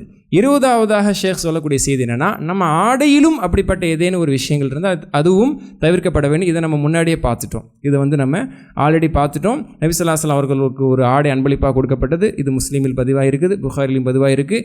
அதில் நல்ல அயலாம்கள் இருந்தது. அயலாம் என்று சொன்னால் ஸ்ட்ரைப்ஸ், அழகான கோடுகள், வண்ணமான சிவப்பு, கருப்பு, இந்த மாதிரியான கோடுகள் இருந்தது. அப்போ வந்து நபி ஸல்லல்லாஹு அலைஹி வஸல்லம் என்ன செஞ்சாங்க, தொழுது முடித்த உடனே அபூ ஜஹம் ரலியல்லாஹுனுடைய அன்பளிப்பது இதை கொண்டு போய் அபூ ஜஹம்கிட்ட கொடுத்துருங்க.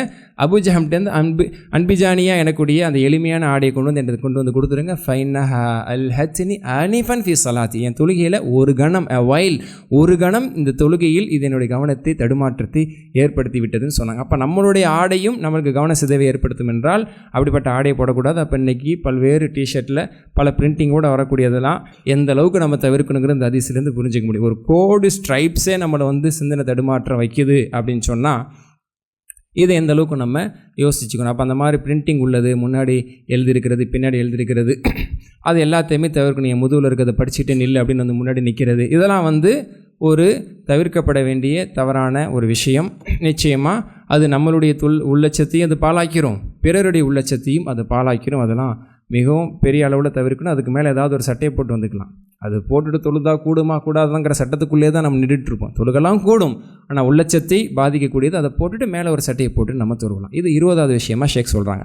அடுத்து 21வது விஷயம் சொல்கிறாங்க, வல்லா யுசல்லி வ ஹதரத்து தாமு இஸ்தஹி, அவருக்கு பசி இருக்கும் பொழுது உணவு தயாராக இருந்தால் தொழக்கூடாது. இதை பற்றி நம்ம முன்னாடியே பார்த்துருக்குறோம். லா ஸலாத பி ஹதரத்தி தாம், உணவு தயாராக இருக்கும் நிலையில் தொழுகை இல்லை. பொதுவாக இது எப்போ ரசூலுல்லாஹ் குறிப்பாக சொன்னாங்கன்னா மக்ரிப் தொழுகை. அது வந்து சஹாபாக்களை பொறுத்த வரைக்கும் சாப்பிட்டுட்டும் வருவாங்க. அதாவது மக்ரிப் தொழுகைக்கு பிறகு சாப்பிடக்கூடிய நிலைமை இருக்குது, அல்லது அதுக்கு முன்னாடி சாப்பிடக்கூடிய நிலைமை இருக்குது. இஷாவை சற்று பிற்படுத்தி தொழுவாங்க.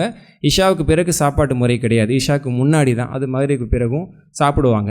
அப்போது ஒருத்தருக்கு பசி இருக்குது, தொழுதுட்டு வந்து சாப்பிட்ற அளவுக்கு அவருக்கு பொறுமை இல்லை, பசி அதிகமாக இருக்குது, உணவு தயாராக இருக்குது அப்படின்னு சொன்னால் வேற ஒரு ஹதீஸ் எப்படி வருதுன்னா, இதா உகீமத்தி ஸலா, தொழுகைக்காக இகாமத் சொல்லப்பட்டு விட்டாலும், குறிப்பாக மக்ரிப் என்றும் சில செய்தியில் வருது. ஏன்னா அப்போது மக்ரிப்புக்கு தான் மக்ரிப் பின்னாடி தான் போய் சாப்பிடுவாங்க. அப்போ மக்ரிப்க்கு பின்னாடி சாப்பிட்ற அளவுக்கு உங்களுக்கு பொறுமை இல்லை, பசி அதிகமாக இருக்குன்னா மக்ரிப்புக்கு இகாமத் சொல்லப்பட்டு விட்டாலும் அதை நீங்கள் கேட்டாலும் ஃபலா ஸலாத்த, உங்களுக்கு அந்த மக்ரிப் தொழுகை உங்களுக்கானதல்ல. ஏன்னா நீங்கள் பசியோடு இருப்பவர், உணவு தயார் நிலையில் இருக்கிறது. உணவு தயார் நிலையில் இல்லைன்னா வந்து தொழுகணும்.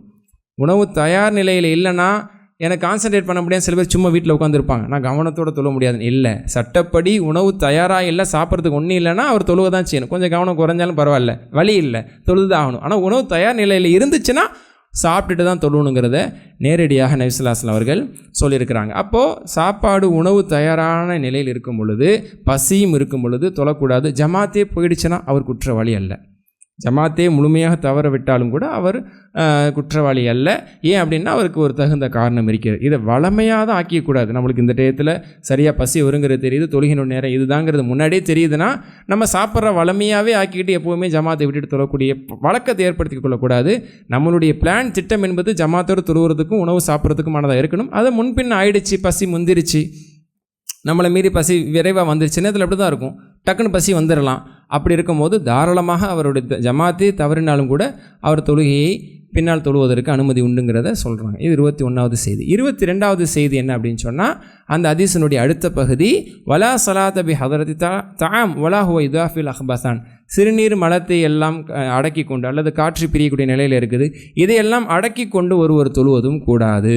அப்போ சிறுநீர் கழிக்க வேண்டிய ஒரு தேவை இருக்குது, ஆனால் ஜமாத்து மிஸ் ஆயிருமே, இல்லை முதல் ரக்காத்தில் நான் தொழுதுறணும் அப்படிங்கிறதுக்காக அதை அடக்கி கொண்டு சமாளிச்சுட்டு மேனேஜ் பண்ணிவிட்டு வந்து நிற்கிறது என்பது விரும்பத்தகாத செயல். அப்படின்னு தொழக்கூடாது. ஏன், அவர் தான் தொழுதுட்டாரே, முழுமையாக தொழுதுட்டாரே, அவருக்கு தான் கண்ட்ரோல் இருக்கே, சின்ன பிள்ளை கிடையாது, தொழுகையிலே வந்து யூரின் பாஸ் ஆகிற அளவுக்கு அவர் கண்ட்ரோல் இல்லாதவர் இல்லை தானே, அதான் தொழுதுட்டாரே, நல்லபடியாக தொழுதுட்டார் அப்படின்னா நல்லபடியாக தொழுதுட்டாரு, ஆனால் உள்ளட்சத்தோடு தொழுகலை. அவர் ருக்கூல குறை செய்யலை, சஜ்தால குறை செய்யலை. சின்ன பசங்களுக்காவது நிற்க முடியாமல் நிற்பாங்க, பெரியவங்க அந்தளவுக்கு ஆக போகிறதில்ல, அவ்வளோ அன்கம்ஃபர்ட் ஆக போகிறதில்ல. அவர் ருக்கூல குறை செய்யலை, சஜ்தால குறை செய்யலை, அத்தையத்தில் குறை செய்யலை, ஆனால் அவருடைய உள்ள முழுக்க தொழுகையில் இருக்காது. ஏன்னா மிஸ்கம்ஃபோர்ட். அந்த மிஸ்கம்ஃபோர்ட்டில் நிச்சயமாக உள்ளச்சம், கான்ஷியஸ்னஸ், சிந்தனை என்பது இருக்காது. அப்படி நீ வந்து நின்று குனியனும் சஜ்தா செய்யணும், எல்லாரோட ஒரு ஆளாக நீ நிற்கணும்னு அவசியம் கிடையாது. நீ தனியாக கூட வந்து தொழுதுக்கு, ஆனால் உணர்வோடு தொழு. ஜமாத்தை எந்த அளவுக்கு வலியுறுத்தக்கூடிய இஸ்லாம், அல்லாஹ்வுடைய தூதர், உணவோட பசியோடு வந்து நீ எல்லாரோட முன்வரிசையில் நின்றாலும், உன்னுடைய சுய தேவையை நீ அடக்கி கொண்டு வந்து முன்வரிசையில் நீ நின்றாலும் உள்ளச்சத்தோடு நீ நிற்க மாட்டேங்கிறனால நீ உன் வேலையை முடிச்சுட்டு தனியாக கூட தொழுவிக்கங்குது. எவ்வளோ பெரிய விஷயம். நீ எல்லாரோட தொழுவது முக்கியம்தான். முன்சஃபோடைய நன்மைகள் இருந்தால் சீக்கிட்டு குளிக்க போட்டுட்டு வந்து நீங்கள் நிற்பீங்க தான், இல்லைன்னு சொல்லலை. ஆனால் நீ கவனம் இல்லாமலும் வந்து நிற்க வேணாம். சிந்தனை இல்லாமல் உணர்வு இல்லாமல் எப்போ இவர் செலாம் கொடுப்பாரோன்னு நீ நினச்சிக்கிட்டலாம் வந்து நிற்க வேணாம். அந்த தொழுகை ஒரு அழகான தொழுகை இல்லை, நீ தனியாக கூட தொழுவிக்க. எவ்வளோ பெரிய இயற்கை மார்க்கத்தில் நாம் இருந்து கொண்டிருக்கிறோம். அப்போ இதெல்லாம் நம்மளுக்கு எதை கற்றுத்தருதுன்னா, உணர்வற்ற, ஒரு சிந்தனையற்ற, ஒரு ஈடுபாடற்ற, ஒரு டெடிக்கேஷன் இல்லாத, கமிட்மெண்ட் இல்லாத, ஒரு ஃபோக்கஸ் இல்லாத தொழுகை என்பது அல்லாட்ட தொழுகையே இல்லை. மாஷா அல்லாஹ், அதுதான் இதை சொல்லுது. அடுத்து 23வது விஷயமாக நபி ஸல்லல்லாஹு அலைஹி வஸல்லம் சொன்னது, வல்லா யுஸல்லி வகத் கலபஹு நுஆஸ். எப்படி இயற்கை விஷயங்களை ஒன்று ஒன்றா ரசூலுல்லாஹ் சொல்கிறாங்க. நீ பசியில் தொழுவாத, சாப்பிட்டு வந்து தொழு. சுய தேவையை அடக்கிட்டு தொழுவாத, முடிச்சுட்டு வந்து தொழுவு. அதே மாதிரி தூக்கம் மிகச்சிருச்சு, தொழுகும் போது தூக்கம் மிகைத்து விட்டால் அவர் தொழ வேண்டாம். இதா நஅஸ அஹதுக்கும் ஃபி ஸலாஹ் ஃபல்யனம் ஹத்தா யஅலம் மா யகூல். இது குறிப்பாக இரவு தொழுகையில் சொன்னதாக அறிஞர் பெருமக்கள் சொல்கிறாங்க. தஹஜ்ஜத் தொழுகை, ஏன்னா தஹஜ்ஜத் தொழுகை தான் தூங்கி எந்திரிச்சு தொழுகிறது. இன்ன நாஷியத்தல் லைல் ஹிய அஷது வத்வ வகூம் கீலா. சூரா முஸம்மிலில் இறைவன் சொல்வதை போன்று, இரவில் நீங்கள் தூக்கத்தை தட்டிவிட்டு, தூக்கத்தை நீங்கள் துறந்து விட்டு எழுந்து நிற்பது சற்று சிரமமான ஒன்றே. அல்லாஹ்வே சொல்கிறான், அது ஒரு சிரமமான ஒன்றே, அது ஒரு பாடுபட்டு நீங்கள் செய்யக்கூடிய ஒன்றேன்னு அல்லாஹ்வே சொல்லி காட்டுறேன். ஏன்னா தூக்கத்திலேருந்து எந்திரிச்சு தொழுகிறது அது ஒரு பெரிய சிரமந்தான், அது ஒரு பாரம்தான். அதனால தான் அதில் நன்மை அல்லாஹ்தஆலா அதிகமாக வச்சுருக்கான். அப்படி ஒரு தஹஜ்ஜுத் தொழுகைக்கு நம்ம 2 மணிக்கு தொழுகிற வளமை, 3 மணிக்கு தொழுகக்கூடிய வளமை, 4 மணிக்கு 4:30 மணிக்கு ஏதோ ஒரு வளமை நம்ம வச்சுருக்கலாம். அன்னைக்கு நம்மளுடைய வேலைப்பாடு அதிகமாக இருந்தனாலே, லேட்டாக தூங்குறனாலே, அல்லது ஏதோ ஒரு ரீதியில் தூக்கம் அதிகமாக வந்துருச்சுன்னா, எப்போவுமே நம்ம 4 ரக்காத் தான் தொழுகிறோமே, எப்போவுமே நம்ம 8 ரக்காத் தான் தொழுகிறோமே, அல்லது குறைஞ்சபட்சம் எப்போ நம்ம 2 ரக்காத் தொழுகிறோமே, இன்றைக்கி விட்டுற வேணான்னு மல்லு கட்டி நீங்கள் தூக்கம் மிகச்சி தொழுவ வேணாம். அப்படி ஒரு ரெகுலாரிட்டியாக நீங்கள் வந்து தொழுகணுங்கிறத எல்லாம் பார்க்கல. தூக்கம் மிகச்சிச்சுன்னா தூங்கிருங்கிறாங்க ரசூலுல்லாஹ். ஃபல்யனம் ஹத்தா யஅலம மா யகூல். அவர் தூங்கி பிறகு எந்திரிச்சு அவர் தொழுது கொள்ளட்டும். அவருக்கு வாய்ப்பு இருந்தால், உதாரணத்துக்கு 3 மணிக்கு எந்திரிச்சவங்க 4 மணி வரைக்கும் தூங்கட்டும், 4 மணிக்கு எந்திரிச்சவங்க ஒரு 5 மணி வரைக்கும் தூங்கட்டும். கடைசி நேரத்தில் கூட அவங்க எந்திரிச்சு அவங்க என்ன சொல்கிறாங்கங்கிறத அவங்க புரிகிற வரைக்கும் அதை வார்த்தையை சொல்கிறாங்க. ஹத்தா யஅலம் மா யகூல் until he understand what is say. அவர் என்ன சொல்கிறாருங்கிறது அவருக்கு தெரியணும். அப்போது ஆட்டோமேட்டிக்காக தான் சொல்லிடுவோமே. தூக்கத்துலேயும் கூட நம்ம சூரத்துல் ஃபாத்தியாவே ஒரு சூறா ஓதிரதான் போகும். நீ ஆட்டோமேட்டிக்காக சொல்லிட்டு போகிறதுலாம் எனக்கு தேவையில்லை, நீ உணர்ந்து சொல்லணுங்கிறான்லாம். நீ உணர்ந்து அந்த சூரத்துல் ஃபாத்தியாவை சொல்லு. என்ன நீ புகழ்கிற, என்ன நீ ஹிதாயத்தை கேட்குற, என்ன நீ துவா செய்கிற, ஆமீன் சொல்கிற, இந்த உணர்ந்து ஒரு அர்த்தத்தோடு செய். துணை சூறா ஓதுறேன்னு நீ சூஸ் பண்ணி ஓதணும். இந்த சூறா ஓதுனா இல்லை இந்த அர்த்தம் இருக்குது. சபீஸ்மலா ரப்பிக்கல் ஆலா ஓதுறங்கும் போது அல்லாவுடைய நேமத்துக்களை எல்லாம் நினைவு கூர்ந்து உள்ளம் பரிசுத்தப்படுறதை பற்றி சொல்லி, முந்தைய வேதங்களில் சொல்லப்பட்ட விஷயங்களை நீ பேசுகிற, இந்த உலகத்துக்கு முன்னுரிமை கொடுக்கூடாதுங்கிறது சொல்கிற, இதெல்லாம் நீ உணர்ந்து சொல்லணும். அல்லாஹ்தாக்க நீ ஓதுற அப்படின்னு சொன்னால் சொர்க்கத்தினுடைய வர்ணனைகள் வருகிறது, நரகத்தை பற்றின எச்சரிக்கைகள் வருகிறது, அல்லாஹ்வுடைய படைப்பினங்களை பற்றி சிந்திக்க வேண்டுமா, சிந்திக்க மாட்டீர்கள் என்ற கேள்விகள் வருகிறது, ஹிசாபை பற்றி முடிகிறது. இந்த உணர்வோடு தொழுணும். அப்படியே வாயில் நீ வந்ததை சொல்லிட்டு போகிறதில்லை. அப்போ உங்களுக்கு தூக்கம் கலைஞ்ச பிறகு நீங்கள் தொழுவுங்க என்பது இதனுடைய பொருள். உதாரணத்துக்கு ஒருத்தர் இஷா தொழுவு போகிறாரு, இஷா தொழுகையினுடைய நேரத்தில் ரொம்ப தூக்கமாக இருக்குது அப்படின்னா, அனுமதிக்கப்பட்ட நேரத்துக்குள்ளே அவர் எழுந்து தொழ முடியும் என்றால் தூங்கலாம். அவர் என்ன செய்யலாம், தவறு கிடையாது. அது துஹர் தொழுகை, டயர்டாக இருக்கிறாரு, வெளியே ஒரு வேலையிட்டு வந்தார், ரொம்ப தூக்கமாக இருக்குது, துஹர் வக்துக்குள்ளே அவர் எந்திரிச்சு தொழுத முடியும்னா, அவர் தூக்கத்தோடு அந்த கஷ்டத்தோடு தொழுதுட்டு தூங்குறதை விடவும் தூங்கி எந்திரிச்சு ரிலாக்ஸாக தொழுகிறது தான் ஷரியத்தின் பார்வையில் அது சரியானது. ஆனால் வக்து தவறிடக்கூடாது, அது கதாவாயிடக்கூடாது அப்படிங்கிறது ஒரு நிபந்தனை. இது 23வது விஷயம். கடைசியாக இன்றைக்கான கடைசியான செய்தி 24வது செய்தி. இதை ரசூலுல்லாஹி ஸல்லல்லாஹு அலைஹி வஸல்லம் சொன்னது என்ன அப்படின்னா, இது சிந்திக்க வேண்டிய ஒரு விஷயம். என்னென்னா, ஒருத்தர் தூங்கிட்டு இருக்கிறாங்கல்ல, அவங்க பின்னாடி தொழுகாதீங்கன்னாங்க ரசூலுல்லாஹ். அல்லா யுஸல்லி ஹல்ஃபல் நாயிம். தூக்கம் வந்தால் தொழாதீங்கிறது நம்மளை வச்சு சொன்னது.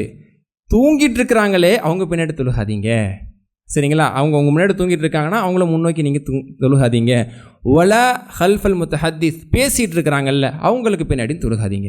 2 பேர் 3 பேர் பேசிகிட்டு இருக்கிறாங்க, அங்கே தொழுகாதீங்க. ஒரு ஆள் தூங்கிட்டு இருக்கிறாரு, அங்கே தொழுகாதீங்க. எப்படி ரசூலுல்லாஹ் இதை சொல்கிறாங்க? லா துஸல்லு ஹல்ஃபன் நாயிம் ஒலல் முத்தஹத்தீஸ். தூங்குபவருக்கு முன்பாகவோ அல்லது பேசி கொண்டிருப்பவர்கள் முன்பாகவோ தொழுகாதீர்கள். இதனால் என்ன, இப்போ எவ்வளோ தெளிவாக அந்த டாபிக் புரிஞ்சிக்க முடியுது பாருங்கள். இதனால் தொழ முடியாதா என்ன? அப்படி தொழுதான் நீ ஈடுபாடாக தொழுவ மாட்டேன். எவ்வளோ செய்திகள் தொழுகையினுடைய உள்ளட்சத்தை போக்கக்கூடிய, ஈடுபாடை போக்கக்கூடிய எத்தனை விஷயத்தை நபி ஸல்லல்லாஹு அலைஹி வஸல்லம் அவர்கள் வழிகாட்டியிருக்காங்க, தடுத்திருக்காங்க. இதுக்கு விளக்கத்தில் சொல்கிறாங்க, தூங்கிட்டு இருக்கிறவர் தான் அவர் பாட்டில் தூங்கிட்டு இருக்கிறாரு அப்படின்னு சொன்னால் ரசூலுல்லாஹ் காலத்தோடு இதை யோசிங்க. இன்றைக்கி மாதிரியான ஒரு காஸ்டியூம்ஸு, ட்ரெஸ் அப்படிங்கிற ஒரு கல்ச்சர் அன்னைக்கு கிடையாது. பேண்ட்டு உள்ளாடை, வெளியாடை, மேலாடை, கீழாடை, இந்த மாதிரி இன்றைக்கி கல்ச்சர் இருக்குது. அன்றைக்கெல்லாம் பொறுத்த வரைக்கும் ஒரு ஆடை எடுத்து சுற்றிட்டு அல்லது மேலாடை, கீழாடை, அங்கி மாதிரி தான் இருக்கும். இப்போ தூங்கும் போது காலை நீட்டுவாங்க, காலை மடக்குவாங்க, முட்டி தெரியும், தொட தெரியும். அப்போ ஆடைகள் நீங்கும். இப்போ மனிதனுக்கு ஆடை நீங்கினாலே பொதுவாக மனிதனுடைய பார்வை போகும், யதார்த்தமாக போகும். அது சிந்தனை யதார்த்தமாக போகும். அப்போ தொழுகையில் தூங்கிட்டு இருக்கிறவர் ஆடும் பொழுது, அசையும் பொழுது, அவர் ஆடை விலகும் பொழுது அதை பார்க்கக்கூடிய நிலை யதார்த்தமாக ஏற்படும். இது விளக்கத்தில் சொல்கிறாங்க, ஷாரிஹீன்கள், விரிவுரையாளர்கள் சொல்கிறாங்க. பேசிகிட்டு இருக்கவங்க பேசுகிறது உங்களுக்கு என்ன செய்யும்? காதலை விழுகும். அப்போ விழுகும் போது அவங்க சொல்லக்கூடிய செய்தி நம்மளுடைய சிந்தனைக்குள்ளே போகும். அதனால தான் சில நேரங்களில் வீட்டில் தொழுகும் போது, எப்போயாவது வீட்டில் நம்ம சுன்னத்தோ நஃபில தொழும் போது யாராவது பேசிகிட்டு இருக்கிறாங்க, கதவை சாத்திர தொழுதுட்டு இருப்போம், பிள்ளைங்க கதவை திறந்து விட்டு போயிடுவாங்க, வெளியில் ஹாலில் பேசிகிட்டு இருப்போம். அது காதலை விழுக்க அந்த சிந்தனை என்ன செய்யுது? ஓட ஆரம்பிச்சிருது. அந்த மாதிரியான விஷயத்தை நம்ம க்ரியேட் பண்ணவே கூடாது. இதை வரைக்கும் ரசூலுல்லாஹ் தடுக்கிறாங்க, தொழக்கூடாது. சட்டத்தால் ஃபிக்கு ரீதியில் இப்படி தொழுகவே கூடாதுங்கிறதல்ல. இது எதுவுமே ஃபிக்கு ரீதியிலே தொழுகையை முறிக்கக்கூடிய காரியமே கிடையாது. நம்ம பார்த்த எந்த விஷயமே உணவோட பசியோட தொழுவாதீங்க, அடக்கிட்டு தொழுவாதீங்க, தூக்கத்தில் தொழுவாதீங்க, எதுவுமே தொழுகை முறிக்கக்கூடிய காரியமோ அல்லது தொழுகை கூடாமல் செய்யக்கூடிய காரியமோ இல்லை. அந்த டாப்பிக்கில் இது வராது, ஃபிக்கு படத்திலே வராது பெரும்பாலும். இது எல்லாமே தொழுகையினுடைய ஒரு உயிரை பற்றி பேசக்கூடியது, தொழுகையினுடைய உணர்வை பற்றி பேசக்கூடிய அந்த டாப்பிக்கில், அந்த தலைப்பின் கீழே வரக்கூடியது தான். அப்போ இந்த அளவுக்கு நபி ஸல்லல்லாஹு அலைஹி வஸல்லம் அவர்கள் இது சொல்லியிருக்காங்க. ஆனால் கூடுதலாக படிக்க ஒரு சிலருக்கு இங்கே கேள்வி வரலாம், படிச்சிருந்தால் கேள்வி வரலாம். சஹீஹ் புகாரில் ஒரு டாப்பிக்கே இருக்குது. என்ன அப்படின்னு சொன்னால், அஸ்ஸலாத்து ஹல்ஃபன் நாயிம் அப்படின்னு ஒரு டாப்பிக் இருக்குது. நபி ஸல்லல்லாஹு அலைஹி வஸல்லம் அவர்கள் ஒரு தடவை தூங்குறவங்களுக்கு முன்னாடி தொழுது இருக்கிறாங்க. அதை தலைப்பாகவே இமாம் புகாரி ரஹ்மத்துல்லாஹி போட்டிருக்காங்க, வேணுன்னே போட்டிருக்காங்க. ஏன்னா அதை புரிஞ்சுக்கணுங்கிறதுக்காக. ஏன்னா இப்படி தொழக்கூடாதுன்னு ரசூலுல்லாஹ் சொல்லியிருக்காங்க, தொழுது இருக்காங்க. அப்போ மக்களுக்கு தெளிவு கொடுக்குங்கிறதுக்காக ஷேக் புகாரி ரஹ்மத்துல்லாஹி அவர்கள் ஒரு தலைப்பை போட்டு தொழுகையை, அது தூங்குவோருக்கு முன்பாக தொழுவது அப்படின்னு சொல்லி நபி ஸல்லல்லாஹு அலைஹி வஸல்லம் தொழுதும் இருக்கிறார்கள். அப்போ என்ன புரிதல்? இப்படி தொழுகாதீங்கிறாங்களே, தொழுது இருக்கிறாங்களே அப்படின்னு சொன்னால், அவர் முன்னாடி தொழுகும் பொழுது கவனச்சிதைவு ஏற்படும், அவர் சரியான ஆடையோடு அவர் இல்லை, அவர் ஆடுறதுனால அசைறதுனால கவனச்சிதைவு ஏற்படும்னா தொழக்கூடாது.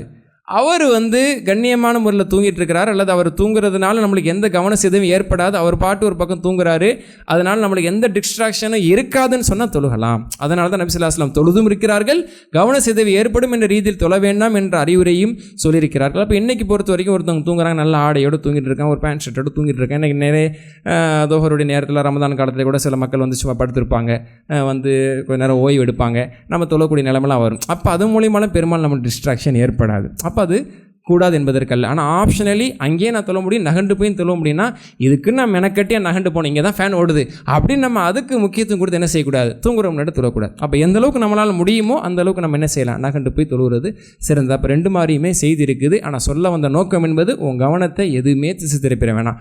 ஓனாலேயோ, ஓன் செயல்னாலேயோ, ஓன் ஆடை மூலியமாகவும், நீ கொண்டு வர பொருள் மூலியமாகவும், உனக்கு இருக்கிற பசி மூலியமாகவும், உனக்கு இருக்கிற தூக்கத்தின் மூலியமாகவும், எதுனாலேயோ அல்லது உனக்கு முன்னாடி இருக்கிறவங்க பேசிகிட்டு இருக்கவங்க மூலியமாகவும், உனக்கு முன்னாடி தூங்கிட்டு இருக்கவங்க மூலியமாகவும், எது மூலயமா உன்னோட தொழுகையில் கவனம் போயிடக்கூடாதுன்னு பார்த்துக்க அப்படிங்கிறத நபி ஸல்லல்லாஹு அலைஹி வஸல்லம் அவர்கள் இவ்வாறு பல்வேறு செய்தி மூலமாக நமக்கு கொண்டு சேர்த்திருக்கிறார்கள். இதையெல்லாம் நல்ல முறையில் புரிந்து நம்ம தொழுகையில் இந்த அம்சங்களை பேணி இறையச்சத்தோடு உள்ளச்சத்தோடு தொழக்கூடிய பயபக்தியாளர்களாக அல்லாஹ் நம்மை ஆக்கி விரிவானாக.